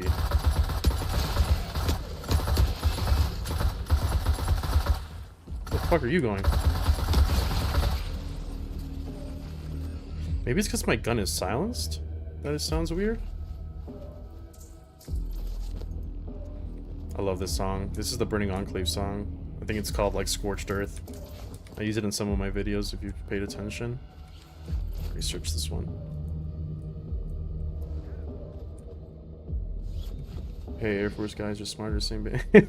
That's what I told my army friend. He was always saying like how like easy Air Force life is, which like I'm not gonna deny that army life is hard, but here's the thing. It's not that Air Force life is easy, it's that army life is needlessly hard for no reason. Like it's just there's so much things that the army doesn't get or like, you know, benefit from, but it's not like it's a benefit of us, it's a detriment of them is the way I see it. You know, because like one of my friend, the 1 Bravo guy, he was like, yeah, you guys get to like move out when you're E4s, and I was like, okay, but like that's like a normal thing that normal people do. Like just because your branch doesn't let you do that doesn't mean that we have it easy. It's just that you have it hard for like zero reason. Like you just have bad policies, man. I don't know what to tell you. Oh shit, I don't think I want to fight that. Harder life for less pay doesn't sound like a deal. Yeah, I mean, like, because he always used to shit on like, oh, army, you know, Air Force isn't real military, whatever, whatever. And I was like, he would say like, you know, Army's the best branch, and I'm like, that's why you separated, right? Like, I don't know what to tell you. It's just jealousy. That's okay. I get along with army guys. I like them a lot. That's a lot of 50 cal ammo. I was in a joint base for a while when I was doing deployment training, and geez, watching the army live like that, I was like, man, like, it's crazy. One of my friends, he works at a university, and he's doing like a program where he like documents veterans and like solidifies their memories in like a archive. And there was this one guy I was saying like, yeah, Air Force apparently got like maids and AIT, and they like clean their rooms and everything. And I was like, where the fuck are you getting this from? Like, no, we didn't have maids. What the fuck is wrong with you? We were in this shit just like you, man. I'm a fister and looking at Air Force for the JTAG position. I was trying to do special forces because when I was younger, I didn't know what command post was and command and control. Where I'm supposed to be trying to head to. I guess probably up there. But I joined with the intention of becoming special forces. I wanted to be a special operations weather team. Because I thought they sounded cool as fuck. And then that MOS, in your terms, got canned. And it got consolidated into one called SR, Special Reconnaissance. And I was like, well, it doesn't really fit my interests. And then there was another job called Special Mission Aviation, which is when you're like a helicopter crewman with PJs, like pararescuemen. And I was like, well, that sounds cool. I'd like to do that. So I finally hit my retraining window. And then I submitted my flight physical, my applications and everything. And they're like, yep, no, you're squared away. You're good to go. You can go into training. And I was like, sick. And then the next day, mind you, I stayed for 3 years waiting for this thing to for this window to open. It's 36 months into your first enlistment. And then the next day after I submitted my physical, and my approval, they said, hey, you have a short tour to Korea. Your retraining is canceled. No, you can't get it back because you will be out of your window by the time that you're finished with your short tour. And I was like, wow. So let me get this straight. I've been trying to get a new assignment for 3 years, and then when I don't want a new assignment because I can finally retrain, you're going to move me and tell me I can't retrain? So that was a real kick to the nuts. So yeah, I was never able to make it to like the, you know, high speed kind of environment that I wanted to get into since enlisting. Sometimes I think I joined the wrong branch because I was like, every single person I meet and I tell them what I wanted to do, they're like, yeah, you shouldn't have joined this branch. But I don't necessarily regret it. It's just the job is really boring and unfulfilling. So... but in the long term, it has set me up for something pretty good, like looking at opportunities outside.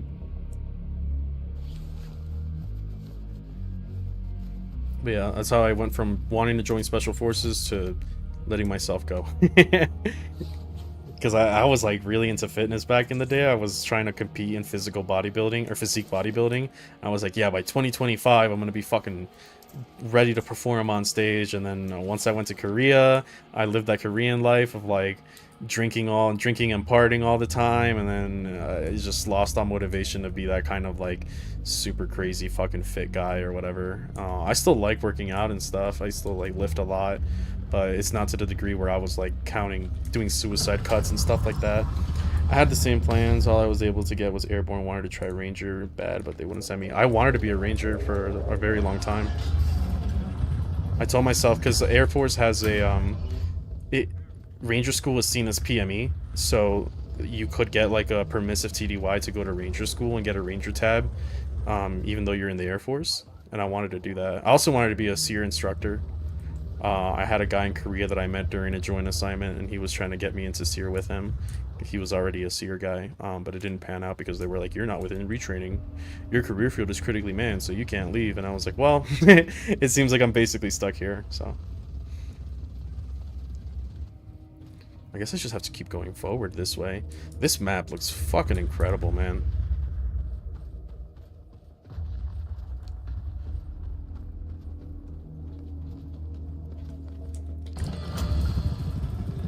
I don't remember how to turn off the flashlight. How do you do this? B, is it? I guess maybe you can't.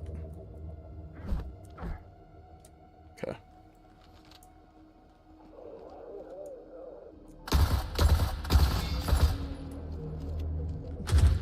Ooh.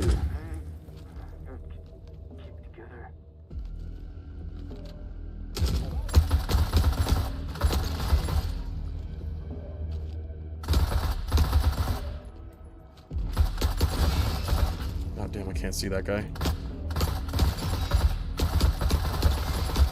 Whoa, what the fuck are you guys doing here?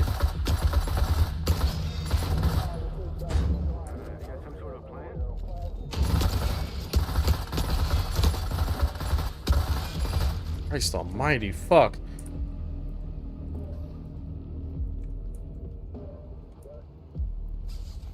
Is there more coming?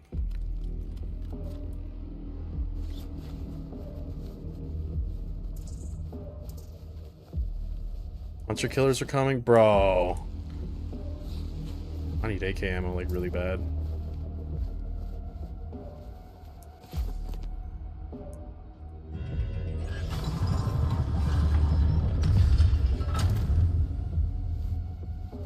Yeah, hunter killers coming and not having AK ammo is pretty bad, not gonna lie. I hear more. Fuck, fuck, fuck, fuck, fuck, fuck. Come on, man. I already have hunter killers coming after me. I don't need you guys here.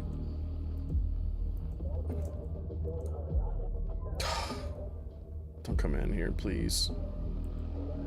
Dog! How do they see me? Oh, I'm so fucking dead. I just need to run. I just need to run. I just need to run.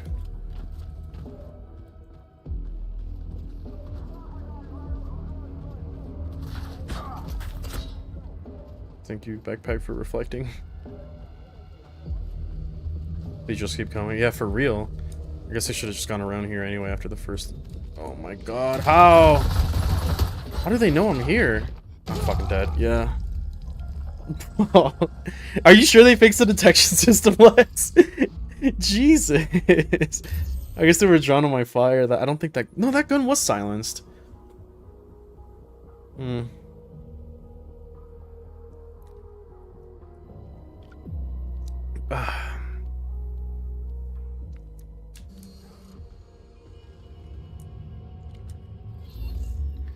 Let's see. Let's try that again. I think a shotgun would be kind of nice in that map, actually. Or maybe something with a bigger mag.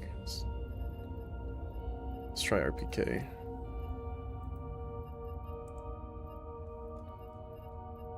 And this right here, Suez. Not Suez. USS. 50 rounds is probably good enough. 7.62.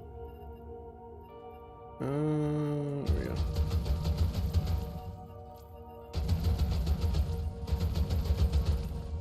Let's buy some ammo while we're here. Untrusted, why? The fuck? What did I do to you? Heisenberg's the medic. Let's buy a bunch of 7.62.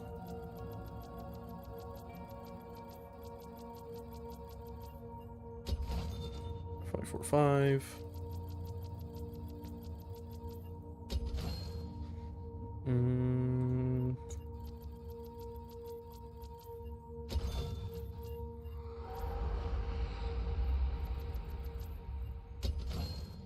Oh, no. Shit.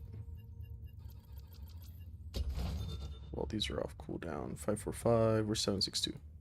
There we go. Alright, let's try that again. Let's go get our shit back.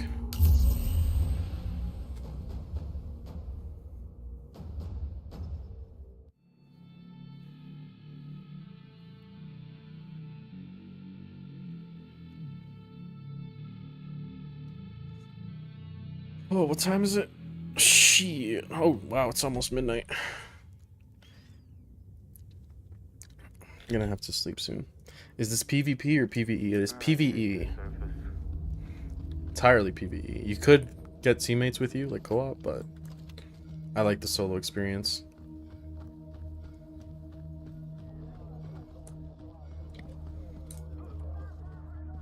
Alright. Good night. It is midnight for me. Alright, man. Take it easy. Yeah, I should be going to sleep because I have a promotion test tomorrow to make What am I promoting to? E6? I think? Yeah, E6.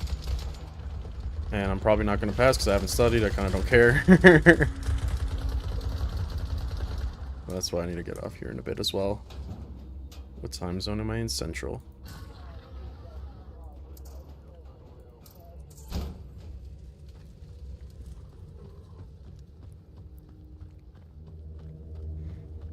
Central, right? Central Mountain Time, one of those two. I hit the bed for 2 to 3 hours, need another nap. Yeah, we're gonna wrap up stream here in a little bit. I think like once I pick up my stuff and get out of this map, I'll probably hop off. I'm glad to know that the new hardware is actually really helping out the stream though. That is good. And it'll also translate to being able to render videos faster, because that uses a lot of your CPU. And I did like a fat okay. I did like a really fat upgrade. Run. What the fuck? Nice hanging with you. Yeah, you too, man. Holy fuck. There's fucking airdropping robots in here. Can I come up this way? No, I can't. Shit. So this seems like it's literally just a stairway. Like you just keep going up. I'm not here. I'm not here. Shoot the robot. Thank you. Yeah, it seems the only way is up, huh?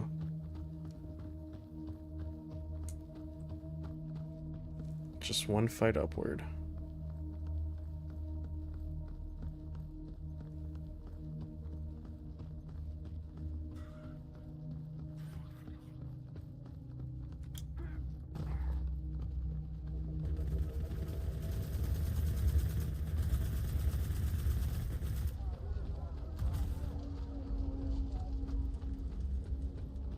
Where I died right here? Yep. So I think I'm getting pretty close to the end here. What the hell is this? Just a bunch of suitcases? Is this like a transit hub or something? What the fuck? I'm not here, you don't see me. Is there a way around this? I hear a robot. That's not good.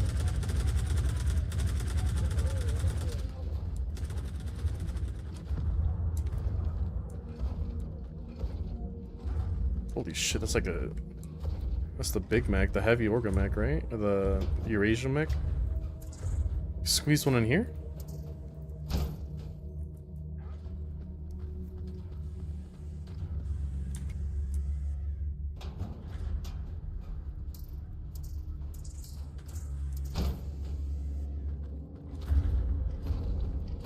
How the hell am I supposed to get past this thing?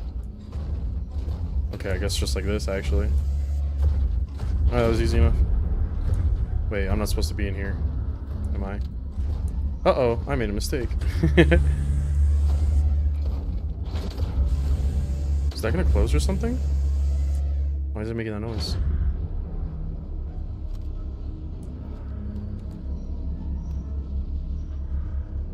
I don't like that noise.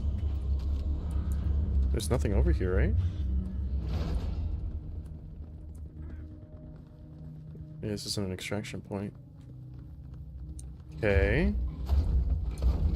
I really don't want to get near this thing because I know I can one-tap you. It's kind of looking my direction now. Okay, run. Ah! Wait, what the fuck? Where am I supposed to go? Oh, that's a lot of skulls. Not sure I like that. Where's extract? Shit. I don't like how that thing is basically pointing right at me. I'm just gonna have to fight through this. I think so. Shit.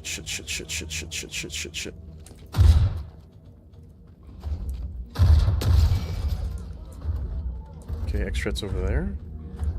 I was just here, wasn't I? Wait, did I miss extract last time I was here? I think I just flat out did. No, how? Oh my goodness, I didn't realize you could jump up here. God damn it. Fucking died for no reason. I hope you bastards at home appreciate this. Sweet. Yeah, that map is cool as fuck. I don't think it's one that you kind of spend a lot of time in, though. It's a bit, like, in terms of exploring, it's a bit stale. As opposed to something like Frozen Swamp or Mausoleum.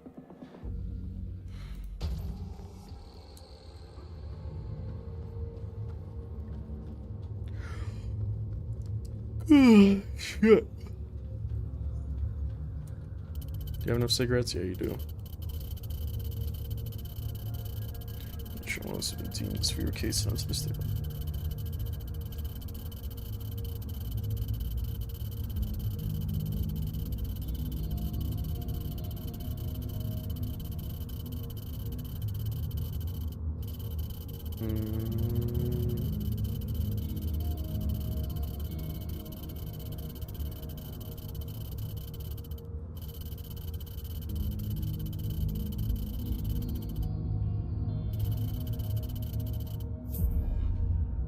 My boy's depressed, smoking a bunch of ciggies.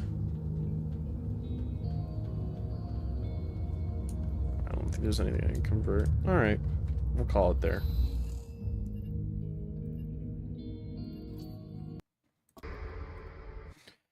Alright, chat. It was nice hanging out with you. Short little 4-hour stream, almost to the dot. I don't know if I'm gonna stream tomorrow. I'm gonna try to devote tomorrow to just purely editing so that I can try to have the video out. I mean, I could have been editing for the last 4 hours, but my schedule changed pretty drastically, and I just kind of haven't had the motivation to do anything except for just lounging around and taking advantage of my off time until it gets really hard. But yeah, next vid should, at least it's an easy one. I'm gonna try to squeeze it out. I don't know what I'm gonna do for next week. It's gonna be tough. I work like most of the week, and I don't have access to making stuff while I'm there. So luckily it is gonna be like a 2-week video. So maybe that'll buy me a little bit of time. I'll just have to try to squeeze in like 2 hours every day. But after this week's, there'll be 2 weeks until the next one. So, and then hopefully Data Slate comes out. If Data Slate comes out, that would be fucking huge. And in that case, we'll see a new Voices of the Code then. But, yeah, I gotta go see if I make rank tomorrow. Well, I won't know tomorrow, but I have to go test for it tomorrow. And then, editing. Just a lot of editing. I finished the video, or the audio recording and scripting today, so I got, like, the more... It's, like, easy, but it's also kind of annoying. It's like the part that I enjoy the least. But alright guys, I'm gonna hop off. Hope you all have a good night, and I will see you next time. Ciao ciao.